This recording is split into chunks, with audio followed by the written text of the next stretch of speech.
check.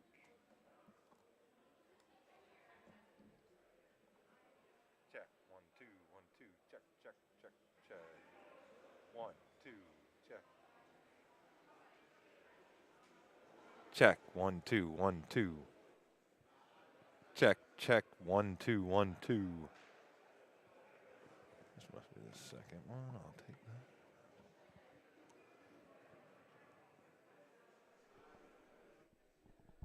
Check. 1, 2, 1, 2. Welcome to Mustang Vision. Check. 1, 2, 1, 2.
Check. 1, 2, 1, 2. 1, 2.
All right, everybody, welcome to Mustang Vision.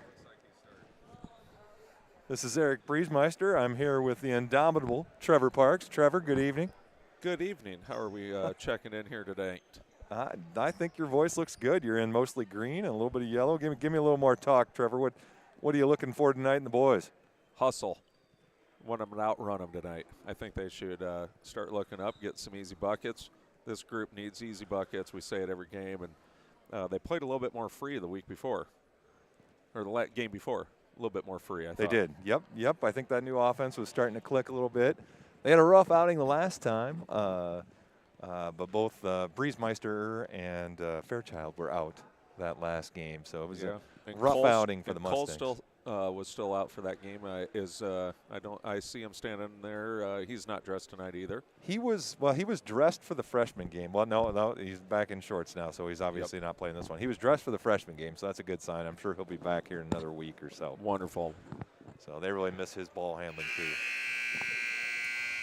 Well, we got Gabe is back tonight. Yep. So our starting lineup for the Mustangs tonight, we've got number 32, Joseph Briesmeister, number 25, Cale Riniker, number 1, Gabe Fairchild, number 22, Cooper Parks, and number 11, Oliver Henricks. Yeah, Cooper's going without the undershirt tonight, showing those guns off a little bit. There you go. Sun's out, guns out. He asked us to bring it with him, and we had already left the house. Starting for the Independence Mustangs, jumping the ball, number 43, Zachary Seidels. Number 22, Trey Weber. We want a first bucket here. Let's get something started right. Number 32, then, Kyle Williams also starting. Number 3, Josh Beatty. And number 5, Tanner Michael. Got to follow that shot, Parks. Parks' first shot of the night falls off the side of the rim. And Independence with the ball. Fairchild with the steal. Loses control. Off Parks. Michael tipped the ball back inbounds. Tipped it off of Parks out of bounds to. Now we have 2 Mustang teams tonight, so I can't say Mustangs. So we'll have to go with Mount Vernon and Independence all night. So same team mascots virtually look the same, and then 2 teams with the exact same colors too. So that doesn't help much either. We can say Team Maroon, Team White. Yeah. Kind of like our 7th grade group. Yes. And that's Michael with the Independence with a nice cross-court pass to get Michael an open 3, and he drains it. 3-0. Independence in lead. Blocking foul. Fairchild tried to go to the side and was blocked then. Block on the play by Michael. Briesmeister looks to bring the ball in bounds. Gets it into Parks. Mount Vernon's going to be running that flex offense tonight. They've given up on the motion. Going to try something new here. Last time out, it didn't look great, but the time before that, they looked pretty good. Seidels with the run-out layup that he missed badly. Briesmeister with the rebound. Just telegraphing that pass a little bit there. Yeah, just a little bit. You can't be a slave to the offense. You got to run it, but not be a slave to it. There you go. Swings the ball over Briesmeister on the wing. Looking inside Henricks. Fairchild out top, guarded by Michael.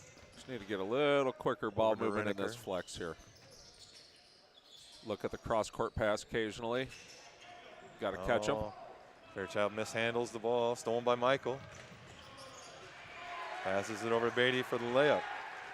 5-0 for Independence.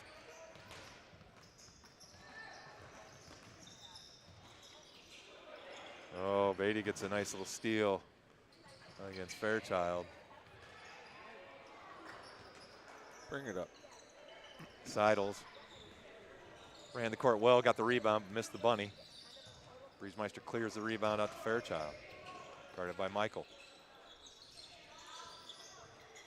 Over to Parks. Parks drives the ball in, little floater. Off, he gets his own rebound though. Puts it up with a nice left hand, so. A little dribble penetration, getting rewarded for it. Parks got number 22 Weber on the wing. Over to Seidels. Got to be over the back on that. Yep, that's Seidel's over the back. He's an aggressive rebounder. He's going to be trying to get that offensive board every time. We're going to have to get a body on him and keep him off the boards. 2 subs in the game. We got Schwarzenegger in for Fairchild and Paul Goslin in for Oliver Henricks. They've switched to Briesmeister bringing the ball up now. He's double teamed at half court and get him across easily to Got to penetrate. Schwarzenegger. Swing the ball around the horn over to Goslin. Out to Briesmeister out top. Out to Parks on the wing for the wide open 3. Ooh, that looked good. That looked good from here. That did look good. I wasn't going to jinx it and say in though, but that looked good. Good action from Mount Vernon on the play. Very fine defense there, Cale. Absolutely, way to hold the ground. Stopped Williams, stopped him stone cold. Gave his body up. Briesmeister's gonna force Seidels to guard him full court. There you go, Cale. Into Cale Lineker. Nice strong move. Takes the single dribble, puts it up, fouled on the play. The basket is good. Cale, for his size, plays really big. He does. And the basket is good, so Lineker will be shooting 1 to complete the 3-point play. Got to work on those legs, Cale. Oh, and they give 2 points to the opponent. Why? Yes, I hope we get those back. So it should be 4-5 right now. I bet Cale watches this. That's where we're going. And that would be 5-all right now. Wonderful play there. Made a really nice post up, kept nice and wide, and was very patient on it. Score is 5-5 now. Independence and Mount Vernon all tied up. Oh, what a nice Lineker move. with a nice steal. Lets the defense blows on by and makes the layup. Cale's making a big impact here in the beginning just with his energy. It's one thing you're always going to get out of him. Beatty testing Schwarzenegger on the sideline. Misses the short little shot. Lineker with the rebound to Goslin. With the defensive rebound as well. Having a great first few minutes here. Goslin brings the ball up against Weber. Picks up his dribble way out high. Parks guarded by Beatty. Over to Schwarzenegger. Off to Briesmeister on the wing. Got number 45, a new Aiden Bernard in the game. See, Independence is forcing us out a little bit beyond our comfort level for those entry passes. Schwarzenegger guarding Beatty. Jake Beatty. So we have a Jake and a Josh Beatty on the floor. Looks like we got some twins out there, Trevor. Yes. Irish or otherwise.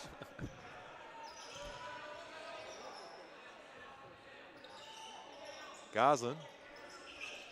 We're gonna get a 5-second call. Oh, picked up ended up dribbling there. Bernard dribbles past Briesmeister's shot. Defended by Lineker on the help.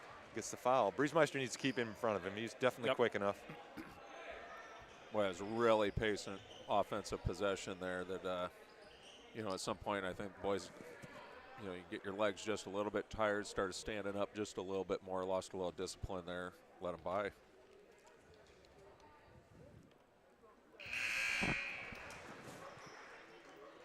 Bernard makes the first free throw. See if Oliver can come in here and give us another energy boost with Cale going out. And short on the second one. Rebound by Henricks. Over to Schwarzenegger, who brings the ball up now against Jake Beatty.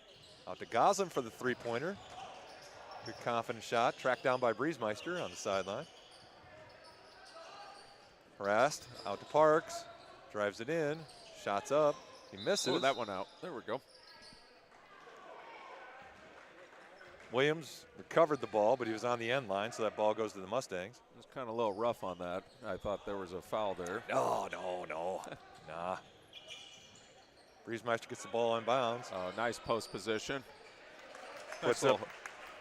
Go ahead. Nice little hook shot there. Nice little baby hook. Yeah. Nice little baby. That's a really tough one to defend. Bernard gives up a couple inches to Briesmeister in the post. That's going to be, if he starts hitting that, Bernard's going to have a long day. Independence swings the ball around. Beatty looking for an outside shot. Inside to Bernard. Double teamed by Briesmeister and Schwarzenegger. Bernard dribbling again, looking to drive in. Spin move. Out top, back out. Front to Beatty, drive. Guarded close by Parks. Williams dribble in. Shot up. Nice little defensive strong. possession. And Parks gets the rebound and brings the ball up.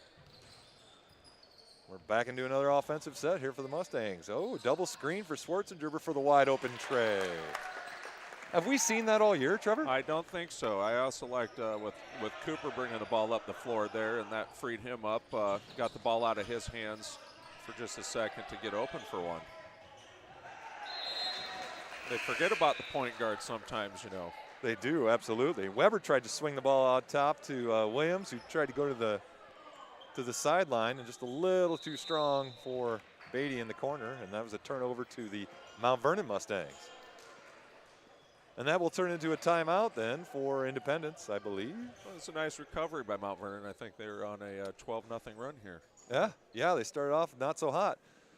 So hey everybody, we're gonna take a little break here, and I'm gonna get my bearings, and we're gonna hear from one of our sponsors, Ability. Don't let your aches and pains go untreated. Don't be content with less than ideal function of your body. Get back to an active and progressing lifestyle with help from Ability Physical Therapy and Elite Fitness. At Ability Physical Therapy and Elite Fitness, our team of professional therapists, trainers, and office staff are dedicated to getting you back in your optimal physical function. Choose one of our 4 convenient locations in Center Point, Marion, Mount Vernon, and Solon. For total patient care, choose Ability Physical Therapy.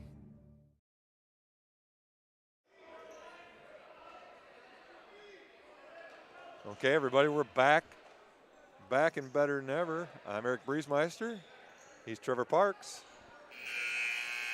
Mustangs started off the game a little cold. We're down 6-0, but have been on a 12-0 run since. So out there on the floor right now, number 1, Fairchild, number 5, Schwarzenegger, number 22, Parks, number 25, Riniker, and number 11, Hinrichs. So all 3 sophomores and 2 freshmen out there for the Mustangs. Nice job of breaking the press. Parks, yeah, take that shot. No, that's a little, when he hesitated the first time. It's good for the boys to learn to take it in the flow. Out top to Beatty, guarded by Schwarzenegger. Off to Michael. Throws up a little bit of a prayer, and prayer's answered in the form of a foul.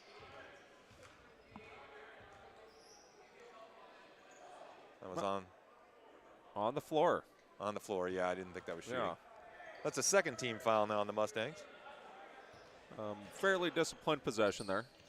Williams looks to inbound the ball for the Independence Mustangs. Out front to Bernard. Close out by Hinrichs. Nice job. Bernard looks to attack the Really nice closeout. help by Kale there. A little short on the shot. Beatty cross court to Williams. Williams dribbles into the middle. Shut down by Fairchild. Over to Beatty, who was forgotten on the play. Blocked by Parks. Nice little pass over to Weber. He goes up, fouled, I think, on Riniker. Yeah, that's going to be 2 on Kale. Yeah. Kale doesn't take him home with him. No. He is going to use all his fouls. He'll learn to just keep the hip or the chest out of him there just a little bit. You know, he keeps his hands, but gives just that little nudge forward. They're going to call that in high school ball. Yep.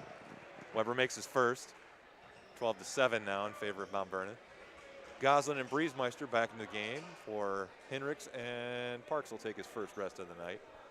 42 seconds left to go in the first quarter. Weber puts his first one up, and it's no good. Briesmeister with the rebound. 38 seconds left. Fairchild brings the ball up against Michael. Swing it to the corner to Schwarzenegger. Move that ball, boys. Overplay. Goslin gets it around him. Over to Schwarzenegger. Had the advantage for a second, but they lost it. Didn't have quite enough ball movement. Are they waiting for one, Trevor? I don't think that was the intention. In the corner to Schwarzenegger for the 3. A little short, but rebound by Fairchild. Schwarzenegger drives in, blocked by Beatty. And the long shot falls short. They got a little stagnant there. The guys weren't moving much, but I liked the patience on the possession there. They didn't force it. They really wanted to make this Independence team work. They're making us work on the defensive end, so I think you got to keep the patience up and take the easy ones, take the layups, the nice little open jumpers. Absolutely. If this team can get some early offense, I think that'll be key for their victory tonight. So after one quarter, folks, we have it's 12-7. We're going to hear it from another one of our sponsors. How about from the stable? If you want some money. Hello, welcome to Mount Vernon. Let me show you the stable. The stable has all your shopping needs, including various sweatshirts and t-shirts. And kids gear. We have all your top brand t-shirts. And stocking caps for the winter. Stop by and see us in person at the stable or visit our website on the district homepage.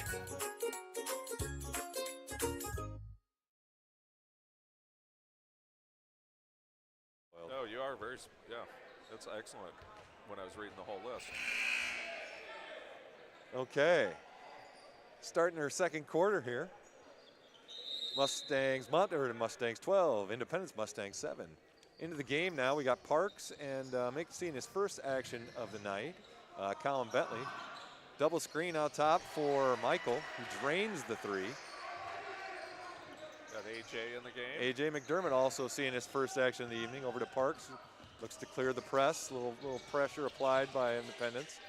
Over to Bentley. Guarded by Weber. Bentley probes the defense. Another strong freshman for the Mustangs. You need to get the ball inside to Joe. That's my prescription here. AJ dribbles into the corner, out to Briesmeister on the wing, guarded by Bernard again. So they got him outside, and I think they need to get him down inside here a couple times maybe. Bentley swings the ball over to Parks. Henricks cross screens for Briesmeister. See, they're not waiting for those screens to happen down low. They rotate the ball a little too quick. Bernard drives in past Bentley. This is the bunny. Briesmeister gets the rebound. Briesmeister brings the ball up. Bernard guarding him one-on-one. Over to McDermott. Parks drives the lane. Little floater. Misses it again. And that rebound is by number 43, Seidels, who gets fouled in the play. That's a good two-footed jump stop right there to an elevation. I think that floater was just a little far out there.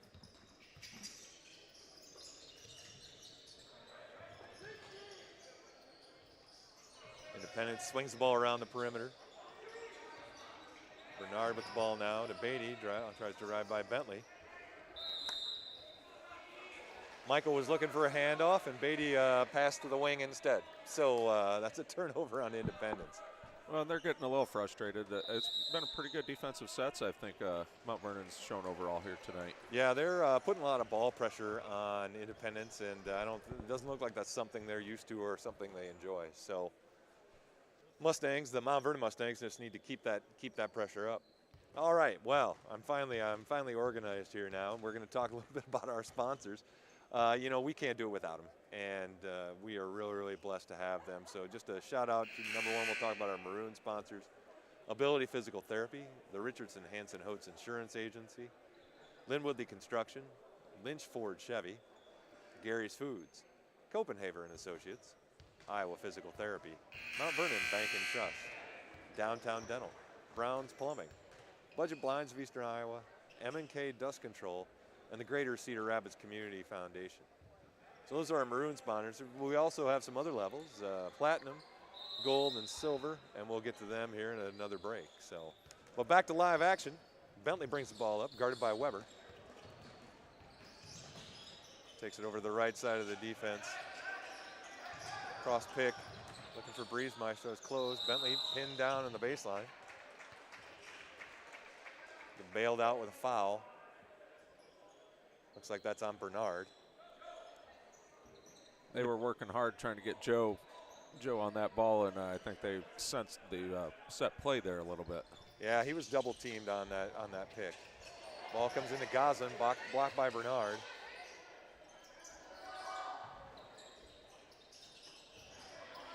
Over to Briesmeister, tipped away by Seidels.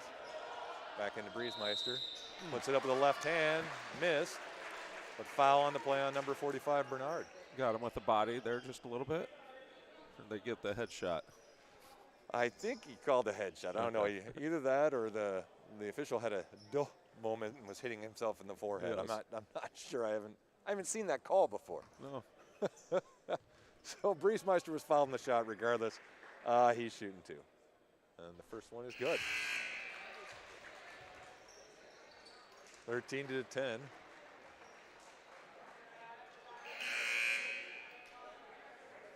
I think Independence is going to struggle with Briesmeister down, though. He's got a pretty powerful package, and you know they give up 3 or 4 inches per guy on him.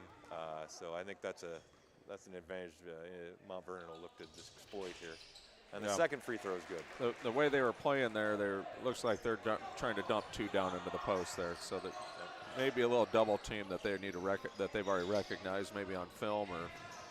Beatty dribbles it across, another double screen for Michael for the 3-pointer, and that's good. With this Mustang vision, you can get film on other teams, and they can get it on you. Absolutely, yeah. It's no secrets anymore. Michael guarding McDermott. He threw the ball out of bounds, intended for Parks. Guys they need to make eye contact on those passes, really see what the other guy's doing. Yeah, Parks was headed back down to set another pick like he should, and but AJ just didn't see him. Michael's out front. Excellent help side. Yep, great help defense. He beat him on the dribble, but then we helped the helper and got the steal. Goslin out. Oh, Briesmeister wanted to shoot that, could you tell? Yep. Got there. Nice Download pass Bentley. down. That was an excellent feed. Blocked by Williams, out of bounds. Williams talking a little bit to Bentley, letting him know he blocked his shot. Fairchild into the game for Goslin, and Hendricks into the game for Bentley. Fairchild inbounds the ball to Hendricks, out to Briesmeister, puts up the 3. A little strong, missed it. Tipped around, recovered by Michael. Seidels releases on the play, guarded by Parks. Misses the bunny. And ball stolen away. Fairchild brings the ball down court, bumped by Michael. Out top to Parks, dribbles in.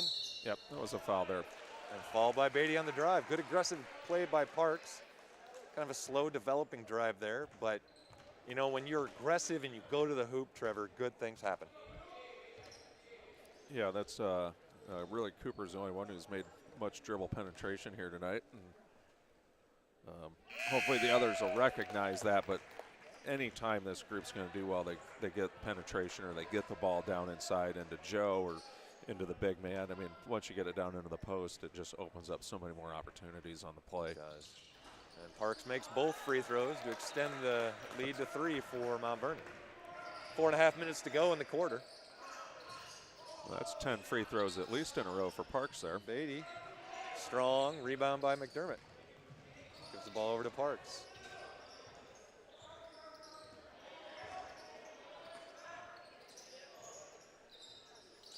McDermott swings the ball around to Briesmeister, drives in against Seidel. Stopped on the baseline. Back out to Parks. Good penetration. Over to McDermott, attacks the closeout. Over to the corner to Parks for long. the 3, a little long. There you go, AJ. Tracked down by McDermott. Oh, Gets there the you ball go. into Briesmeister, and who missed the bunny? Oh, don't foul. Nothing stupid. I don't think Briesmeister knew quite where he was on the court. Beatty driving in against Parks, gets the shot off, and it's good. Nice little floater from Beatty. That was a really nice offensive play there. He put his head down. He was going to the basket no matter what that time. Fairchild brings it in. Guarded by a new Chase Kyler, or Killer. Parks brings it in for a nice little layup. Leads back to 3 for the Mustangs. Gotta help. That shot is long. Off of Seidels on the rebound. Really nice hustle by AJ there.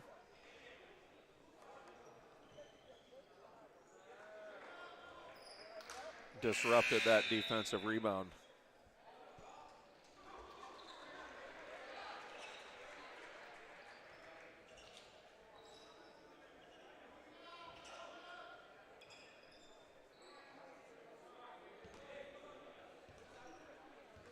Okay, 3 minutes, 15 seconds left to go in the quarter. Fairchild bringing the ball up now. Guarded by Kyler. Over to Parks. Mustangs swing the ball around, getting the ball inside to Briesmeister against Seidels. And a nice little jump hook. That was a beautiful jump hook. Very patient play. They knew what they wanted to do and did a nice job executing. Yeah, and they got it in rhythm, too, which we've talked about is so critical. Bentley with the steal, helping the helper on defense there, and Mount Vernon gets a steal. Over to Parks on the far wing. Yep, take him to the left. Guarded by Williams. Over to Briesmeister out there for the three-pointer. Missed it, just a little strong.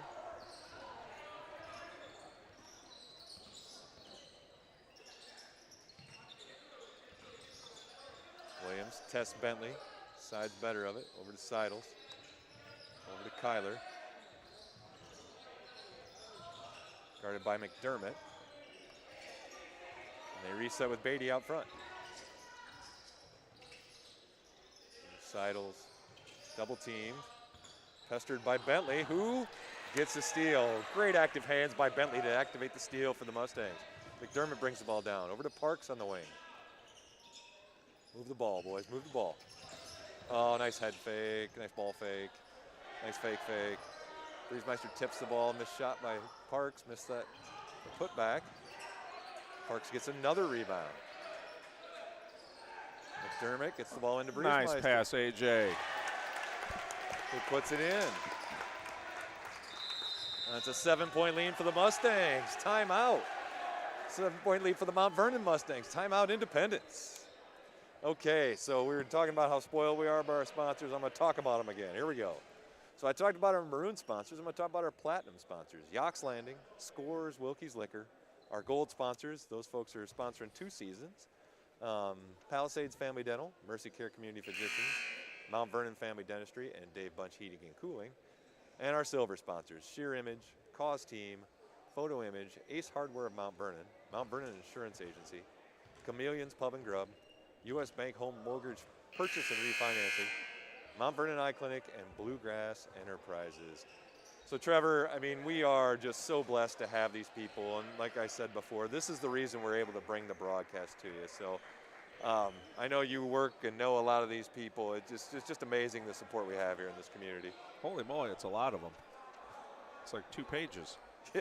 Yeah, well, they really the support. When I'm talking about support, I'm not just lying. There are a lot of them out there.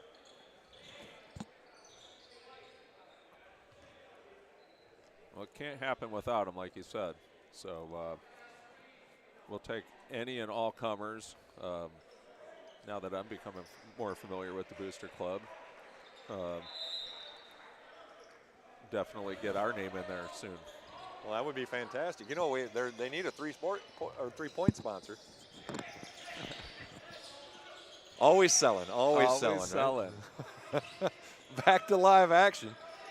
Beatty on the wing for Independence, guarded by Fairchild. Out to the other Beatty, out top. And they tried to get the ball inside to Bernard, intercepted by Fairchild. Oh, yeah, he reached. Weber, reaching in half court, gets a foul. Thought we were playing AAU rules there for a second. I thought they weren't going to give that a call.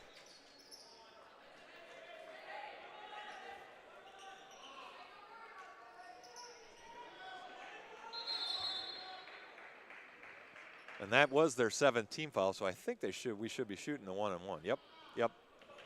So good job by the officials. Recognize that.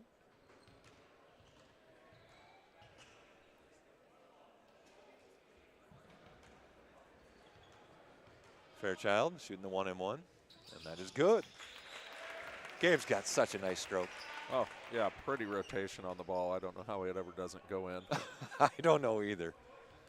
I've seen him shoot in practice. He can make a bundle in a row. I think it's all between the ears. I mean, you know, I think when he gets in the game, he gets a little nervous, gets a little tight, gets a little defense out there, and it just changes the shot a little bit. Well, it helps to knock down a couple free throws in a game and get a little confidence going.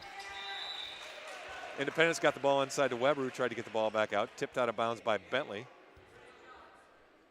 Williams to set to inbound the balls for inbounds the ball for Independence. To Josh Beatty, over to Jake Beatty. Now Weber on the far wing. Dribbles the ball in against Goslin, goes inside. Goslin gave him the baseline, the help didn't come till late. And they pick up a foul on number 35. So they picked it up on Goslin. That would be his first of the game. Yeah, caught him getting him in the lower body there. Yeah, Briesmeister and Fairchild were a little late on the help defense, and that just put Goslin in a really bad spot. That help needs to come further away from the lane before he gets in there and can get a really good look at the basket. Yeah, I teach him outside the free throw lane. Meet him outside the free throw lane, and then you've done your job. Yep. Second one's up for Weber. Rattles out. McDermott with the rebound. To Bentley looking to push it up. Oh, Goslin was open. Yeah, and then he traveled. He saw it. Goslin was streaking and was open for a couple steps, and Bentley saw him just an ounce too late, and by the time he'd made up his mind to pass, he was covered. Yep. So wisely just took that instead of a live ball turnover, just ate it. Yeah, just took the travel. Bernard looking to drive in against Briesmeister. Outside the Beatties. Back out top to, I think 3 is Josh Beatty. And over to Williams. Across to Bernard for the three-pointer, and that looked good. Good rotation on that shot by Bernard. Williams tracks the ball down, gets the rebound, but Parks steals it away. Good active hands by Cooper. Guarded closely by Beatty. Over to Bentley, into Briesmeister in the corner. Tried to draw the foul on Bernard, but no luck. And that ends our half. And it's 24-16 in favor of your Mount Vernon Mustangs. You know that last play, you get a guy up in the air, go up into him, punish him. Yep. Don't try and go around him. Yep. Don't try and go around him. And Briesmeister is a freshman. He'll learn that eventually. But you get the guy going up in the air, jump into where he's jumping, and draw that three-point shot there at the end of the half. Yep. So another year that won't happen. I thought they were a little bit patient there too.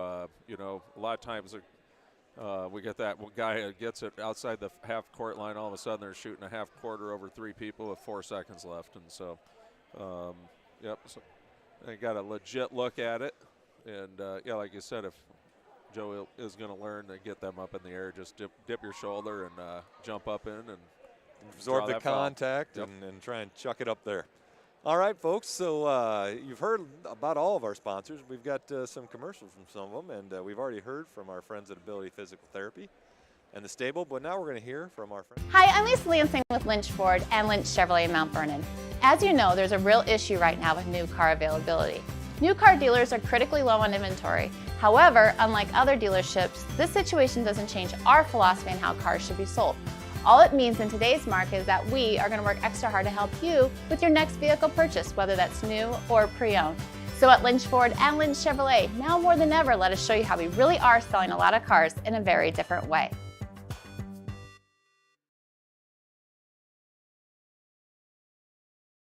Don't let your aches and pains go untreated. Don't be content with less than ideal function of your body. Get back to an active and progressing lifestyle with help from Ability Physical Therapy and Elite Fitness. At Ability Physical Therapy and Elite Fitness, our team of professional therapists, trainers, and office staff are dedicated to getting you back in your optimal physical function. Choose one of our 4 convenient locations in Center Point, Marion, Mount Vernon, and Solon. For total patient care, choose Ability Physical Therapy.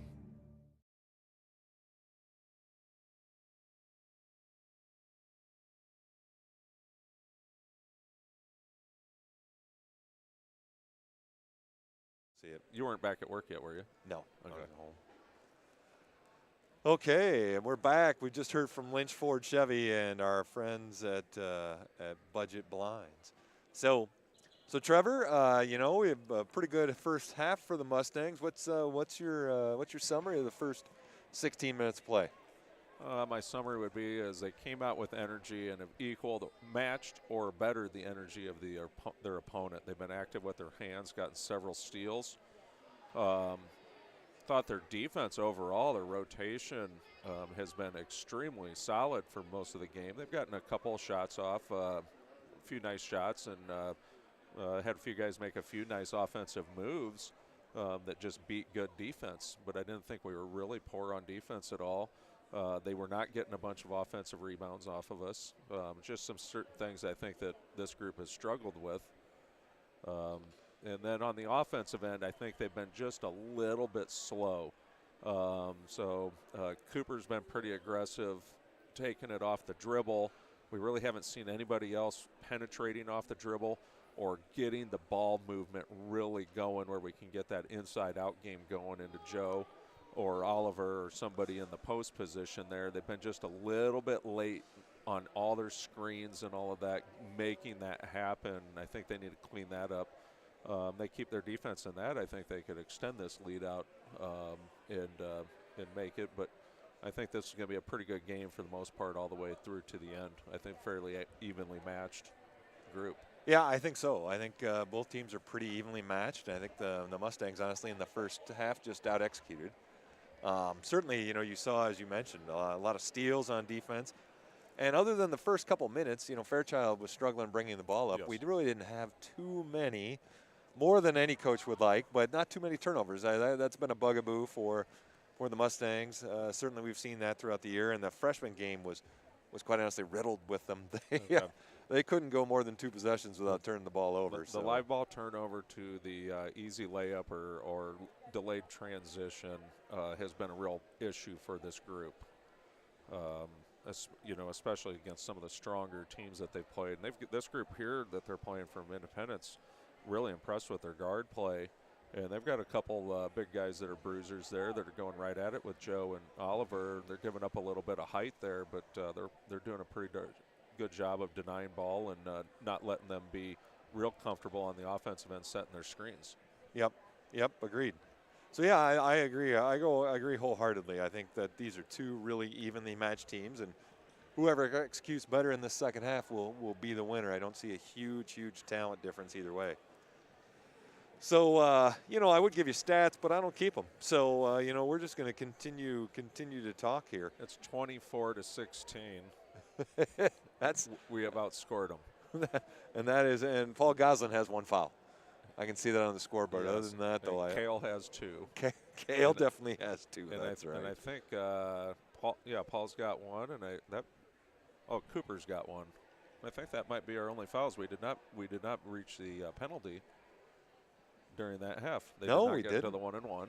No, and when you consider honestly, we played pretty aggressive man-to-man defense. It wasn't they weren't backing off. They were really digging at the ball, which, a lot of times Mount Vernon is in the 1-and-1 long before the other team is. Absolutely. So that's unusual. Good call out there, Trevor.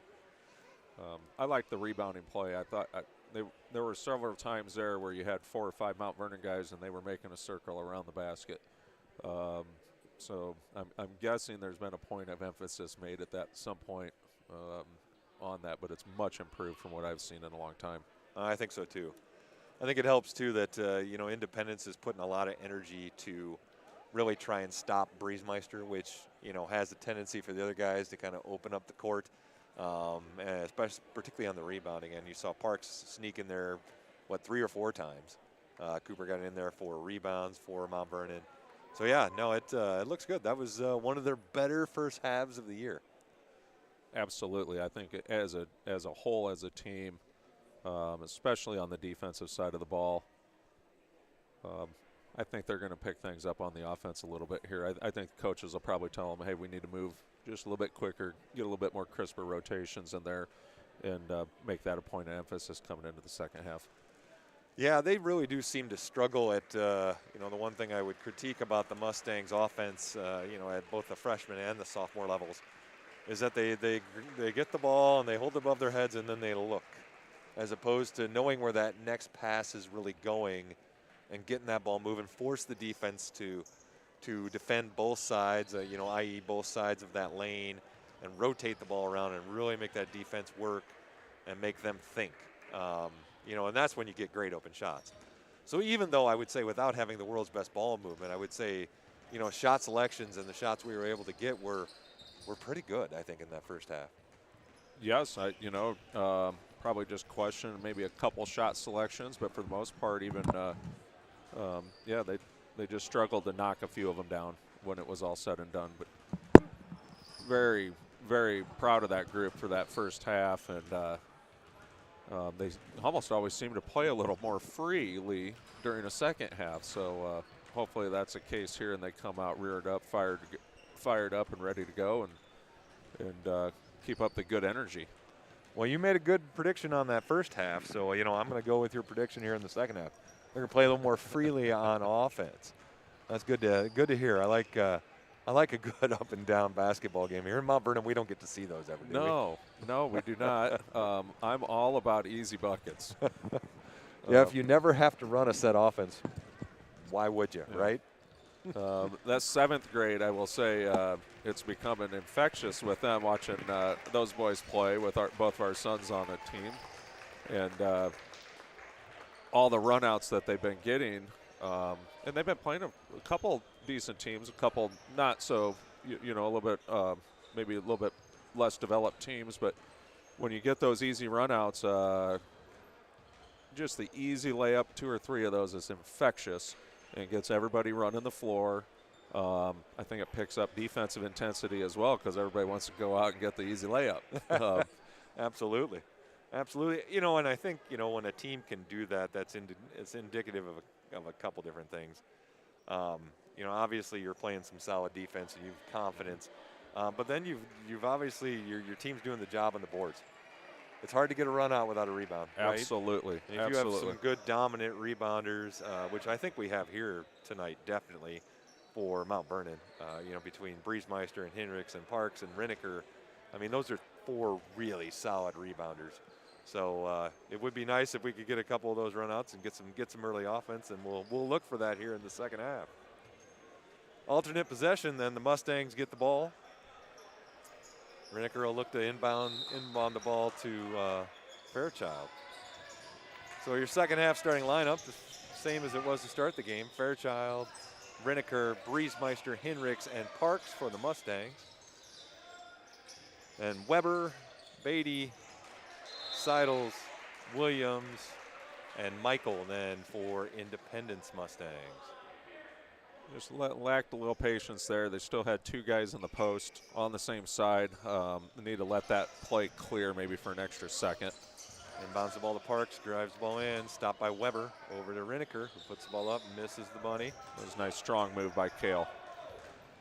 Michael, Independence looks to push the ball. Beatty, a nice little head fake. Really attack the closeout. Got a press. Full court press now. It's man-to-man, they need to clear out. Can't go through their hands. Got to bounce past those. Another easy bucket for Independence. 24-20 now.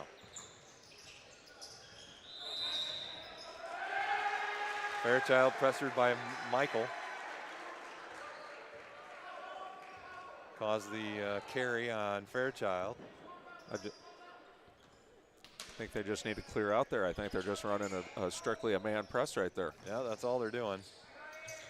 Other games they've gotten the ball to Briesmeister, brings the ball up. Riniker with the poor closeout. Good rebound by Parks. Get that ball up. Don't let them set anything up. Parks brings the ball over to the wing. Out top to Fairchild. Probes the defense against Michael. Over to Briesmeister out top, out to Riniker. Inside to Hinrichs, double teamed. Cross court to Briesmeister for the open 3. That's short. I think that was partially blocked by Seidels. Michael, with a pop, missed it. Boy, Independence tips is it out coming to out. Michael. Independence has come out with a lot of energy here. Riniker looks to bring the ball up, stolen by Michael. I think they need a timeout. They do, and Mount Vernon gets one right away.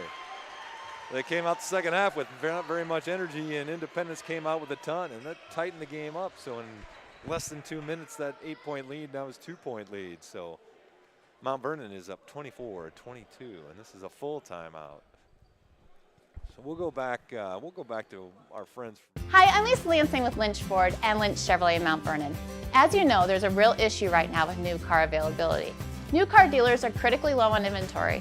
However, unlike other dealerships, this situation doesn't change our philosophy on how cars should be sold.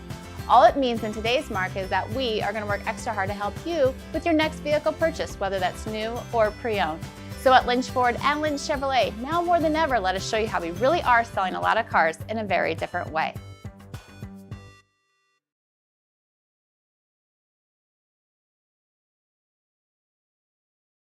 Okay. We just became, Leanne and I just became co-treasurers this year, so. All right, so Independence continuing with their full court pressure.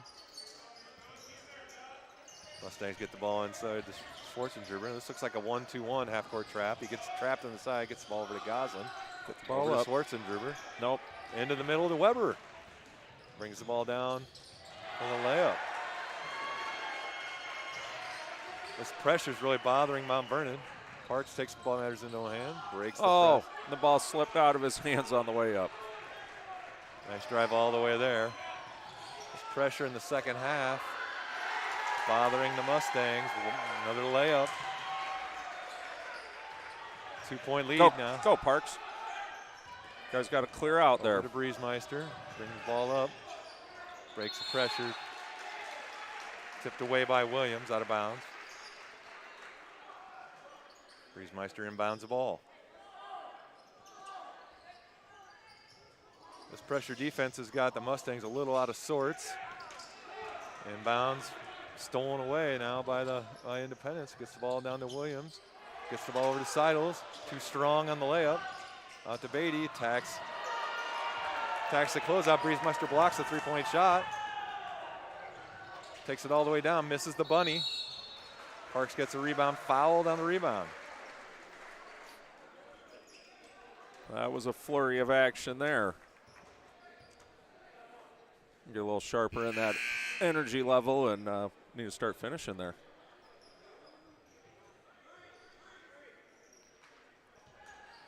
Reniker into the game for Briesmeister. Joe was whining, he got hit in the face. Oh, there you go. Reniker freed up and missed another layup. So that's three or four layups in a row that the Mustangs have missed. Another bad closeout by the Mustangs, and Beatty gets that little baseline shot. There we go.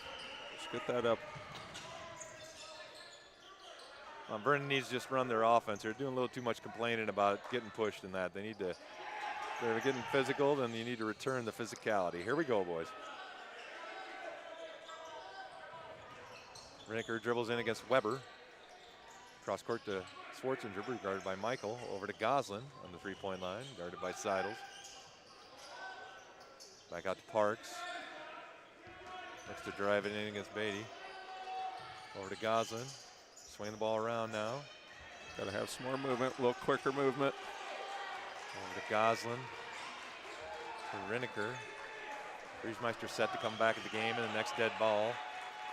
Over to Schwarzenegger on the side. Jab step gets Michael off balance. Keep the patience, stay patient. And a deep three from Schwarzenegger, and he missed it badly. So good patience and 30-footer then by Schwarzenegger. Closeouts in the second half have been really bad. They've just been kind of running out at them, and then they blow by them to the baseline or to the middle. It just depends on where they want to go. And have been getting wide open shots for Independence. Goslin picks up his dribble out top. Cross court to Parks. Over to Reniker. I think a bucket will really settle. Oh. Reniker with the lazy dribble stolen by Beatty. Oh, good hustle by Parks, and they still gave up the rebound. Beatty missed the layup. Good pressure from Mount Vernon, but then Seidels ran the court well and picked up the rebound. And was fouled on the rebound. He'll be shooting two.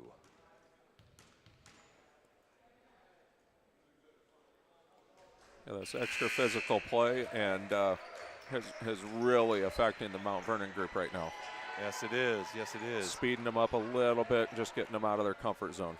Briesmeister and Fairchild back in the game. Reniker and Hinrichs take a seat. And Jake Beatty in for Josh Beatty for Independence.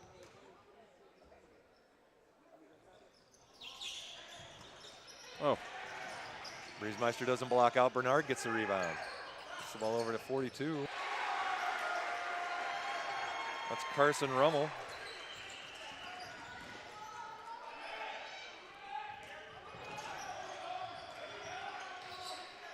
Schwarzenegger guarded. Over to Briesmeister. Almost tapped away by Bernard. Over to Parks. Take him off the dribble. Out to Fairchild for the three-pointer. There we go. Gave him a Good. 2. Foot was on the line, so that's 2. That breaks the drought for the Mustangs. That's their first points of the half. So 26-32. So hopefully that'll break the drought. Michael looked for the layup, bothered by Briesmeister's height, missed. Rebound by Briesmeister to Fairchild. Over to Schwarzenegger. We'll be looking for another solid offensive possession here. Out front to Parks, drives in on Seidels. Not that. Stripped away by Michael. And Independence called the timeout while Michael was on the ground. So with 2 minutes left to go in the third quarter, it is 26-32. It's been an offensive explosion for Independence here in the third quarter. They you know, played that well on pressure both ends of the ball. Seems to have really bothered Mount Vernon. Yes, absolutely. They've been playing a much more aggressive offensive style too. Really trying to run out and get it going right. Get the easy buckets is kind of what they've been doing here. And Mount Vernon has not matched that pressure and energy on their sets, and you're seeing the results of that. It's a pretty big swing here in this third quarter. Yeah, certainly. Independence is not, I wouldn't call them tremendously more athletic than Mount Vernon. So Mount Vernon just needs to execute, just needs to be settle down just a bit and do a little better on the handling that defensive pressure. So Michael to bring the ball up now for Independence. Over to Bernard on the wing, guarded by Briesmeister. You can just see they're moving through their offensive sets so much more aggressively, just a lot more speed. Beatty broke down the defense, handed the ball off to Seidels, fouled on the play, and that bucket is good. I want to know what that coach said to him in the locker room. Do better. Yeah, And they are, at least for now. So, you know, basketball is a game of runs. Mount Vernon has to weather this storm and hopefully stay in touch. Lead is now 9 for Independence. Pressure. Briesmeister breaks it over to Fairchild. Now Schwarzenegger in the corner. Schwarzenegger throws it into the crowd and it gets stolen away. Bernard brings the ball down. Briesmeister runs alongside him. He missed the layup. Once again, we had 2 offensive players standing in the same spot down there. Yeah, and 3 defenders. Yeah, 3 defenders, maybe 4. Mount Vernon tried to force that ball in. They get the ball. Briesmeister inbounds it to Schwarzenegger. Just bring the ball up, boys. They need Tries to just to bring make the a ball up. long pass over to Rineker, intercepted. Luckily, Beatty missed the shot. Fairchild loses the ball, intercepted by Beatty. Over to Bernard. Mustangs really struggling with their ball handling. Bernard dribbles it in. Pass Briesmeister. As soon as the double team came, they dished it off to Seidels for the easy layup. Fairchild picks the ball up about 3/4 court there. And now the Mustangs get into their offense. Over to Schwarzenegger on the wing, out front of Henricks. Now he's stolen by Seidels. Over to Briesmeister. Over to Rineker. Schwarzenegger really trying hard to post up and kind of mucked up the defense a little bit. Briesmeister tried to drive into 3 and got the ball stolen away, not surprisingly. Beatty streaks in front of everybody and gets a layup. Okay, this is about want to now. Yeah, and just got beat down the floor. Just got beat down the floor. This is about want to. This isn't about can. Over to Fairchild for the wide open 3. Not good, but Briesmeister gets it. Oh, tries to throw it up and misses it badly. And that ends the third quarter with Independence up by 13. Down by 8 to start the quarter, up by 13 to end. 39-26. They held the Mount Vernon Mustangs to 2 points in the quarter. So that was an impressive quarter of basketball. Wow, that was very well executed by them.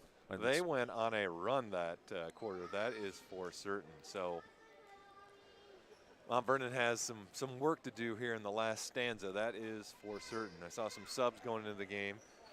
It just seemed, you know, honestly, it just seemed like there were moments there where Mount Vernon didn't want to do it.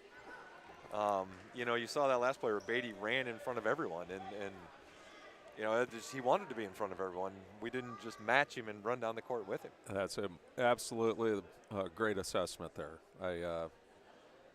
I thought that on a few plays there, they got out hustled down the court, which you can't do that. No, certainly not. But we have 1 quarter left, and we'll see how they come out this third quarter. Or fourth quarter, I apologize. And they will start the Independence will start the fourth quarter with, looks like Josh Beatty, Bernard, Seidels, Weber, and then number 42, Carson Rummel. Starting for the Mustangs, we've got Bentley and Parks, and A.J. McDermott, Paul Goslin, and number 31, we've got number 31, Luke Paulus. Oh, in and out. Parks with a nice drive, almost made the shot, in and out. Well, we got our first steal, I think, of the second half, and that might have been our first dribble penetration shot of the second half. I'm just saying. That might have been it, yeah. Well, we haven't done a lot in the second half. We've scored 2 points. So hopefully we got good tidings here. Parks makes his first free throw. I don't want to jinx him here, but he's been on a free throw roll. He has been. No rim.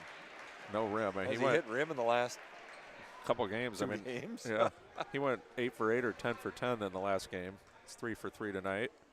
Looks like 4 for. Oh, we jinxed him. We jinxed him. Oh, brother. Sorry, Coop.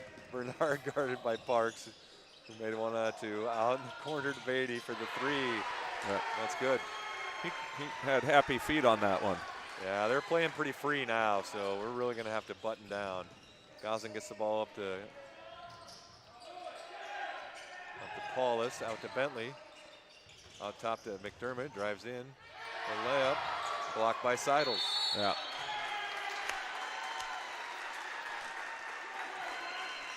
Seidels fouled on the play by. They rushed us just a little bit there too, didn't they? Yeah. Yeah, that was Paulus with his first foul of the game. Yeah, a little head fake there, and you get him off balance, and it's all over. You know he's going to come over and try and block a shot. You just know it's coming. Weber drives the baseline, gets around the double team, taps it back out to Bernard. Side step for the 3, misses that. McDermott with the rebound. McDermott looks to push the ball up. Over to Parks.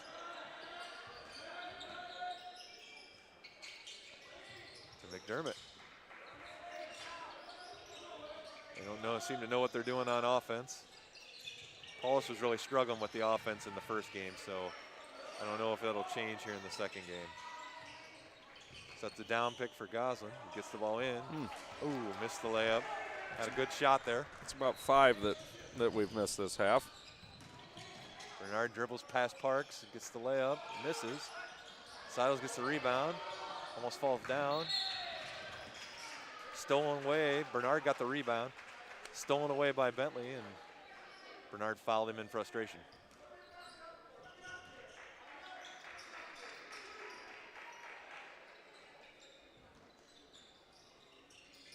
All right, clear out. Bentley will bring the ball down. Double team by Bernard. They're opportunistically double teaming those games. Williams picks up Parks out top. Over to Goslin. Near steal by Bernard. He does steal it away from McDermott. He drives in for the layup. Bernard looks a little upset.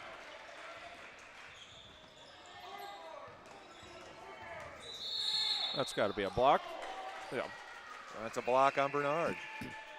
I tell you what, if you let Colin Bentley get in your head, he will live there all game. He is a pest. He will absolutely dig at the ball every chance he gets.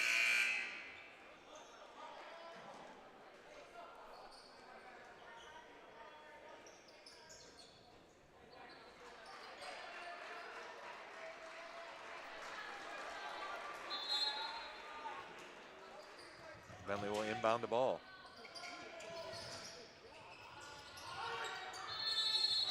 And that's a 5-second ball call. Mount Vernon couldn't get the ball in bounds against that the other Mustang defense, and so they get themselves a 5-second call. They kind of walked through that play. They did. Bentley didn't have a lot of options to throw it there. Weber guarded by Paulus, inbounds to Seidels. Double team. And Tied up by Bentley. Possession to Mount Vernon. Very nice job, Colin. Colin forces the jump ball. The alternate possession goes to the Mount Vernon Mustangs. That full court pressure, which has really turned around the second half. Over to Heinrichs, down deep to Paulus against Seidels. And they get the foul. Good job by Paulus. You know he's going to try and block the shot. Very patient. He is going to bite on that head fake every time, so great job. And then went up into the body of Seidels, and all you got to do is just focus on where you're going to put the ball and make that first one. So Paulus with the free throw. Oh, that's good. Cooper would call that a shooter's touch. Shooter's touch. There you go. Wow. All the great shooters get that role. All the great shooters. Paulus is one of them. One of the great shooters. Second one's up. A little long. A little strong.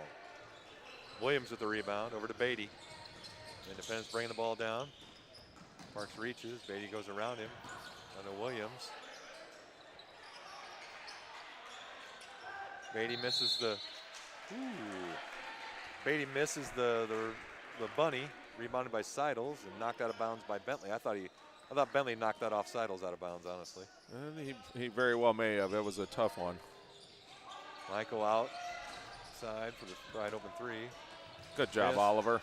Strong rebound by Hendricks. Up front to McDermott. Dribbles the ball off Independence's foot, out of bounds. Well, they either could have called the blocking foul or gave us just the possession there. One of the two. Yeah, I think either that or it's a makeup from the one down here, because I thought Bentley definitely put it off Seidels out of bounds. So Bentley out top, picks up his dribble. Parks against Beatty, looking to probe the defense. Parks has got a little size on him. It'd be good to go down low. Don't force it. Bentley throws up a wild shot, misses. But Beatty can't handle the rebound. Now that's a little learning lesson right there. Just that's a not quite there. They're doubling down on you. Get it back out. Don't be afraid to reset your position. Let them get the ball back down into you. You're freed up. The double team is gone. Then maybe you can make your move. Absolutely. So with 4 minutes and 31 seconds left to go in the ball game, it is 44-28, a 16-point lead for Independence, and Mustangs just can't seem to make up that deficit that they created for themselves in the third quarter. You know, a little bit, we're going to talk a little bit about,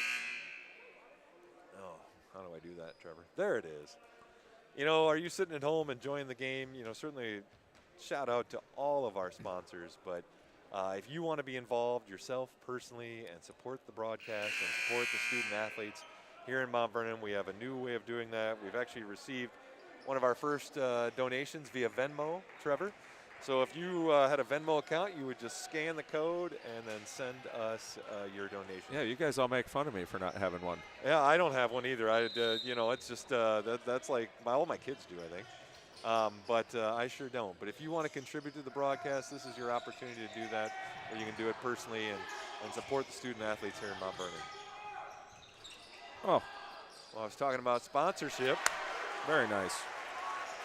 Cooper Parks drove the ball in, missed the short shot, but rebounded by Paulus to put it up and good. 44-30 in favor of Independence. That was our first offensive rebound for a while. It's good to see. Beatty outside, Guarded by Parks. Gets him up in the air and Wow. shoots the leaning three-pointer. That's a heck of a shot there. That kid's a ball player. Might be a little quick for the Parks. Fairchild gets it up court to McDermott. Guarded by Michael. On the corner to Paulus. Over to McDermott, drives the baseline. Oh, fine defensive play.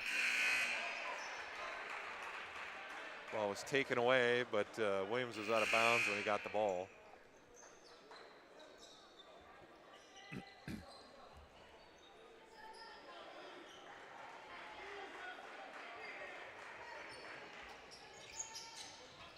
Goslin inbounds the ball to Bentley. Out to Goslin. Guarded by Williams. Over to Bentley. Ooh, tried to make the baseline pass, intercepted by Beatty. We stepped away from the pass instead of going into the pass. It was a tough one to swallow there. Beatty guarded by McDermott. Tipped away by Paulus in the post. Entry pass tipped away. Michael drives in, throws up a shot. Fouled on the play. A block. I think the block was on Gabe, maybe? Let's see. Scoreboard going to help me out, Trevor? Oh, no, number 15. So on Colin Bentley with the block.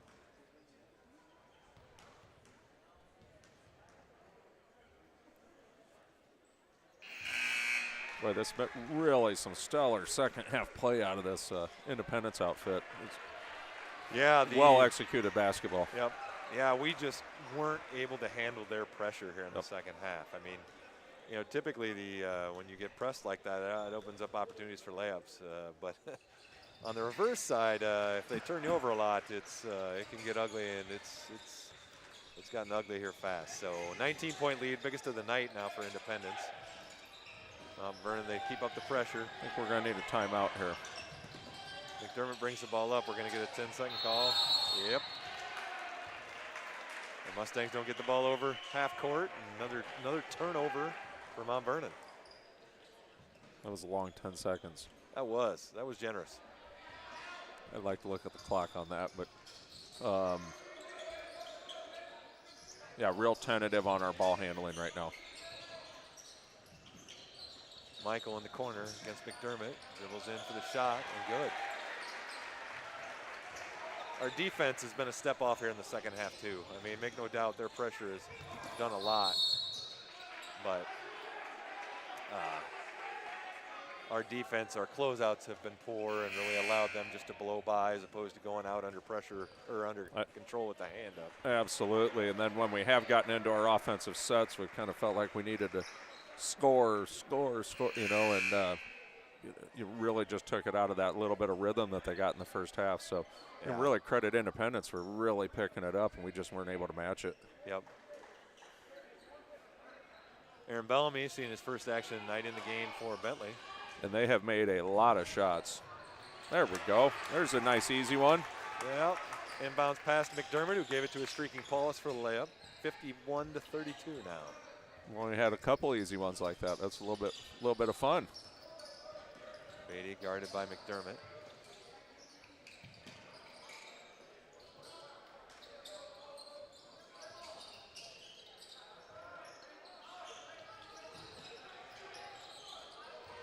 Back cut, overthrown. Bellamy intercepts it. Looks to go all the way. A little spin move. Oh, and missed the layup. What a nice move. And Parks steals away the rebound from Williams. Gets it back out to Gaza. He's dribbling on number 4. Kyler back in the game now. Independence seeing his first action in the second half. Gaza brings the ball down, kind of forced up the shot, rebounded by Williams. Over to Weber. Yep, that was out of our offense there.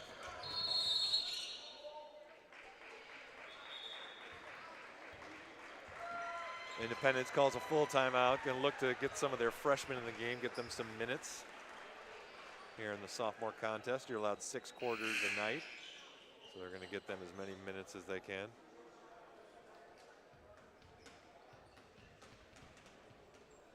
How did the freshman game end up?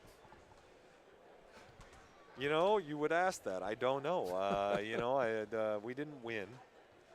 So.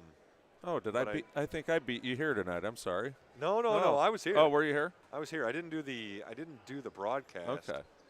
I wanted to save my energy for the sophomore and varsity games. But I know they did lose, but it was by more than they probably should have. Okay. Lots of turnovers, and just didn't handle the Independence pressure very well. So kudos to Independence. Looks like they're a high pressure team. Well, they were throwing the athletes out there that could do it, and they were hustling their tails off, and they deserve all the credit for sending us to the woodshed there for the second half. Oh yeah, absolutely. They've done a nice job here in the second half.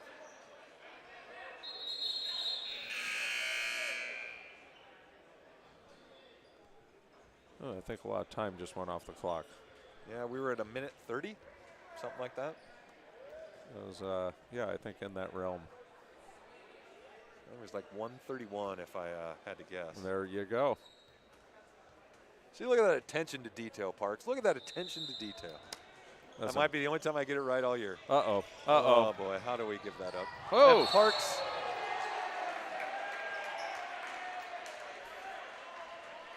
Being on the backdoor cut, and Parks blocked it away, but evidently landed on Bernard and fouled him.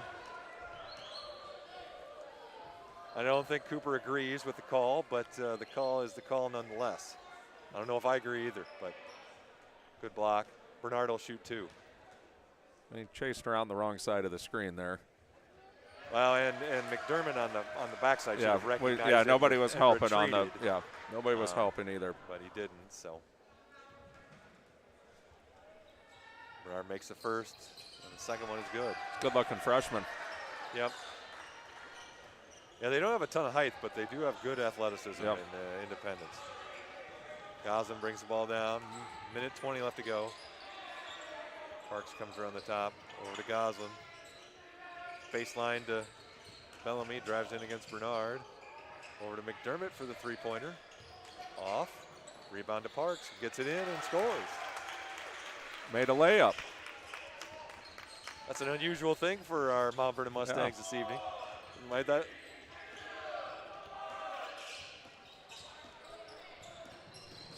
Bernard dribbles in, looking to drive against Parks. Get the ball inside. To number 33, I saw him in the freshman contest. And the three by Kyler is good. 33, that's Brady Kurt, so. Just take him to the hole. Parks guarded by Bernard, out to Goslin, swings it around to AJ, who drives the lane. Missed the layup.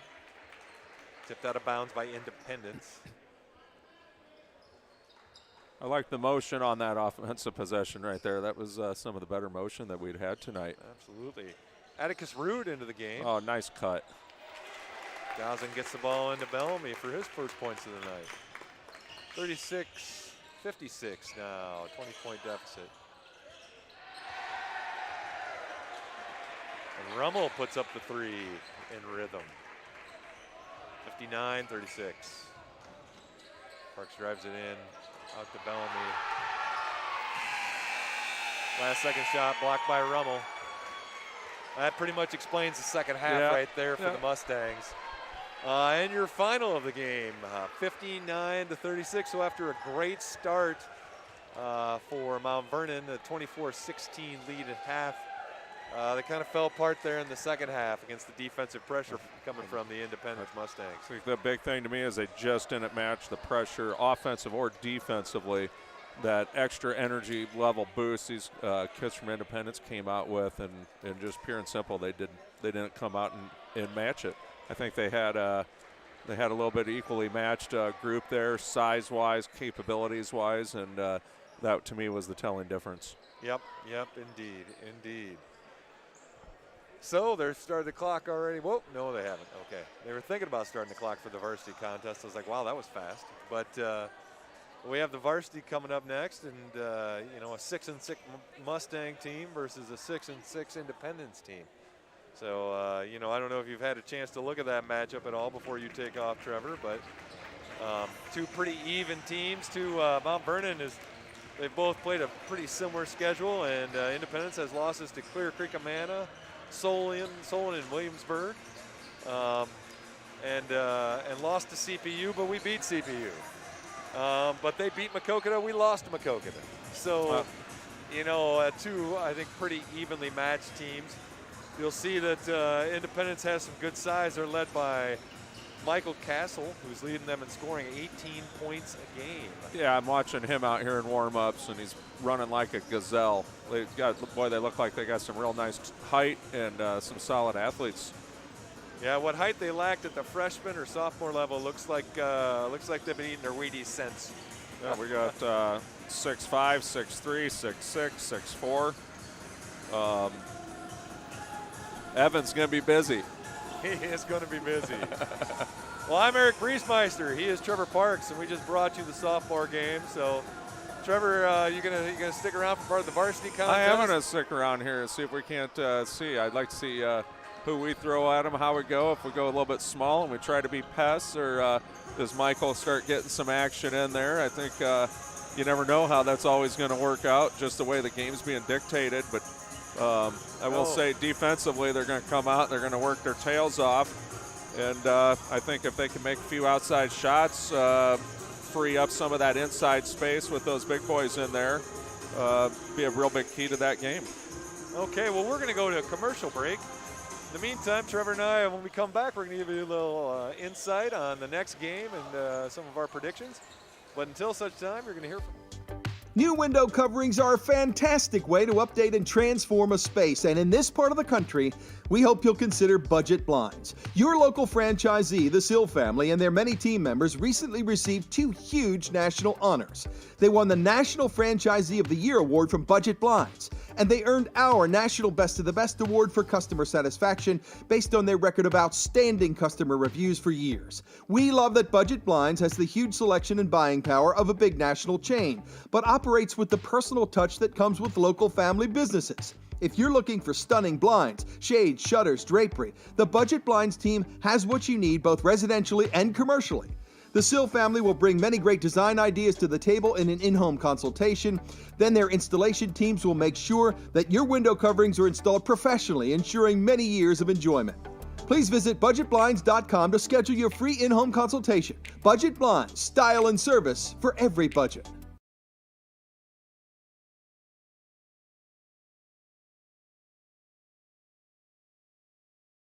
Hi, I'm Lisa Lansing with Lynch Ford and Lynch Chevrolet in Mount Vernon. As you know, there's a real issue right now with new car availability. New car dealers are critically low on inventory. However, unlike other dealerships, this situation doesn't change our philosophy on how cars should be sold. All it means in today's market is that we are going to work extra hard to help you with your next vehicle purchase, whether that's new or pre-owned. So at Lynch Ford and Lynch Chevrolet, now more than ever, let us show you how we really are selling a lot of cars in a very different way.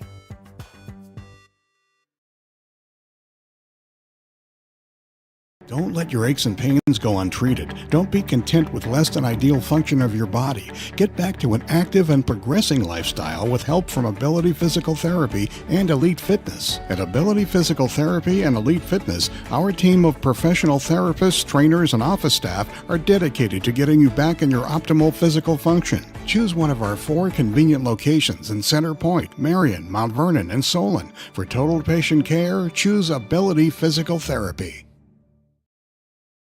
That during the season, really, especially as Evan and Joey get more comfortable up here, and especially just Evan getting more comfortable in playing ball. I think he's really, the last few games, I think he's played really solid. Best ball I've seen him play. He has. Okay, so we're back to live action here. 10 and a half minutes to go before tip-off. So Trevor and I were just talking about these two teams. As we mentioned before the commercial break, exact same records, 6-6. You know, we're heading towards the stretch here for both these teams, and they're trying to get prepped for the state tournament coming up. What do you look to see from the Mount Vernon Mustangs tonight in this game tonight, Trevor? Well, we know we're going to see really aggressive defense in the half-court set. And I think you're really going to see them ripping at the ball, even maybe more than usual with the height that Independence has. Those big boys get the ball down below their waist. I think they're going to be really active down in there. I believe we're really going to have to get after the offensive and defensive boards and extend possessions along. We are not a sharp shooting, dead shooting team. Throughout the season, it's been a struggle to get points, and I think getting second chance opportunities. We're not a fast breaking team, getting a lot more second chance opportunities, putbacks, kickouts, and then I think my third one is I think we're gonna have to make some outside shots tonight. They don't all have to be threes, but you're gonna have to make some 17 to 21 foot jump shots. Really try to extend this Independence defense out, free up some of that penetration that Jensen's so good at and that Brady's so good at. I think we saw earlier in the year, that's a great point. Earlier in the year, the outside shot was falling, particularly for Joey Romberg. These last few games, not so much. Yep. He's really struggled to score. He's found other ways to score, like from the free throw line, but just has not been able to score from the field at all. So we hope to get him going today. Well, obviously, one of our more talented offensive players. It just hasn't been working for him these last couple games. So on the other side of the court, we haven't seen Independence yet this year, but just looking at their stats and what you've seen so far here in warm-ups, what do you expect to see out of the Independence Mustangs? Well, I'm real interested to see with their big man with the 6'6" foot. Is it Caskel? We'll call it Kasel. Kasel, sorry. Yep. I don't know. I'm really interested to see how he plays both from the perimeter and with his back to the basket. In warm-ups here, he really seems like he can face people up. Don't know if he plays a big post game or not. So that's one interesting key I have for them. See how they play that with their mismatch in heights. Do they negate some of that by playing a little bit more of a 5-out system? Is one thing I'm looking for. Well, certainly I think they'll find the tough going. I mean, Mount Vernon has seen guys inside all year long, and it really, even when you look at the guy, a kid the size of like Ray from Marion, he was, what was he, 6'5", probably 240. Yeah, another really good size, good athlete. And Mount Vernon really eliminated him. So those big post players don't seem to fare very well against the Mount Vernon defense. But on the flip side, though, the Mount Vernon defense, if they give up a wide open three-pointer, they're okay with that. So if any team, Independence included, shoots well from the outside, it can be a long night. But Coach Tim is playing those odds. He's thinking that they won't shoot great from outside all night long.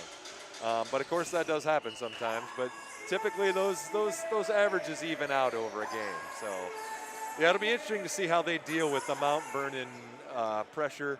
That is not something that teams of this size school see very often. That kind of defense. You could see when we play against a Jeff or a Wash, they see that all the time, right? It doesn't tend to affect them as much. Agreed. But the smaller schools like Independence or other teams that we play, it really is a difference maker for the Mustangs, the Mount Vernon Mustangs.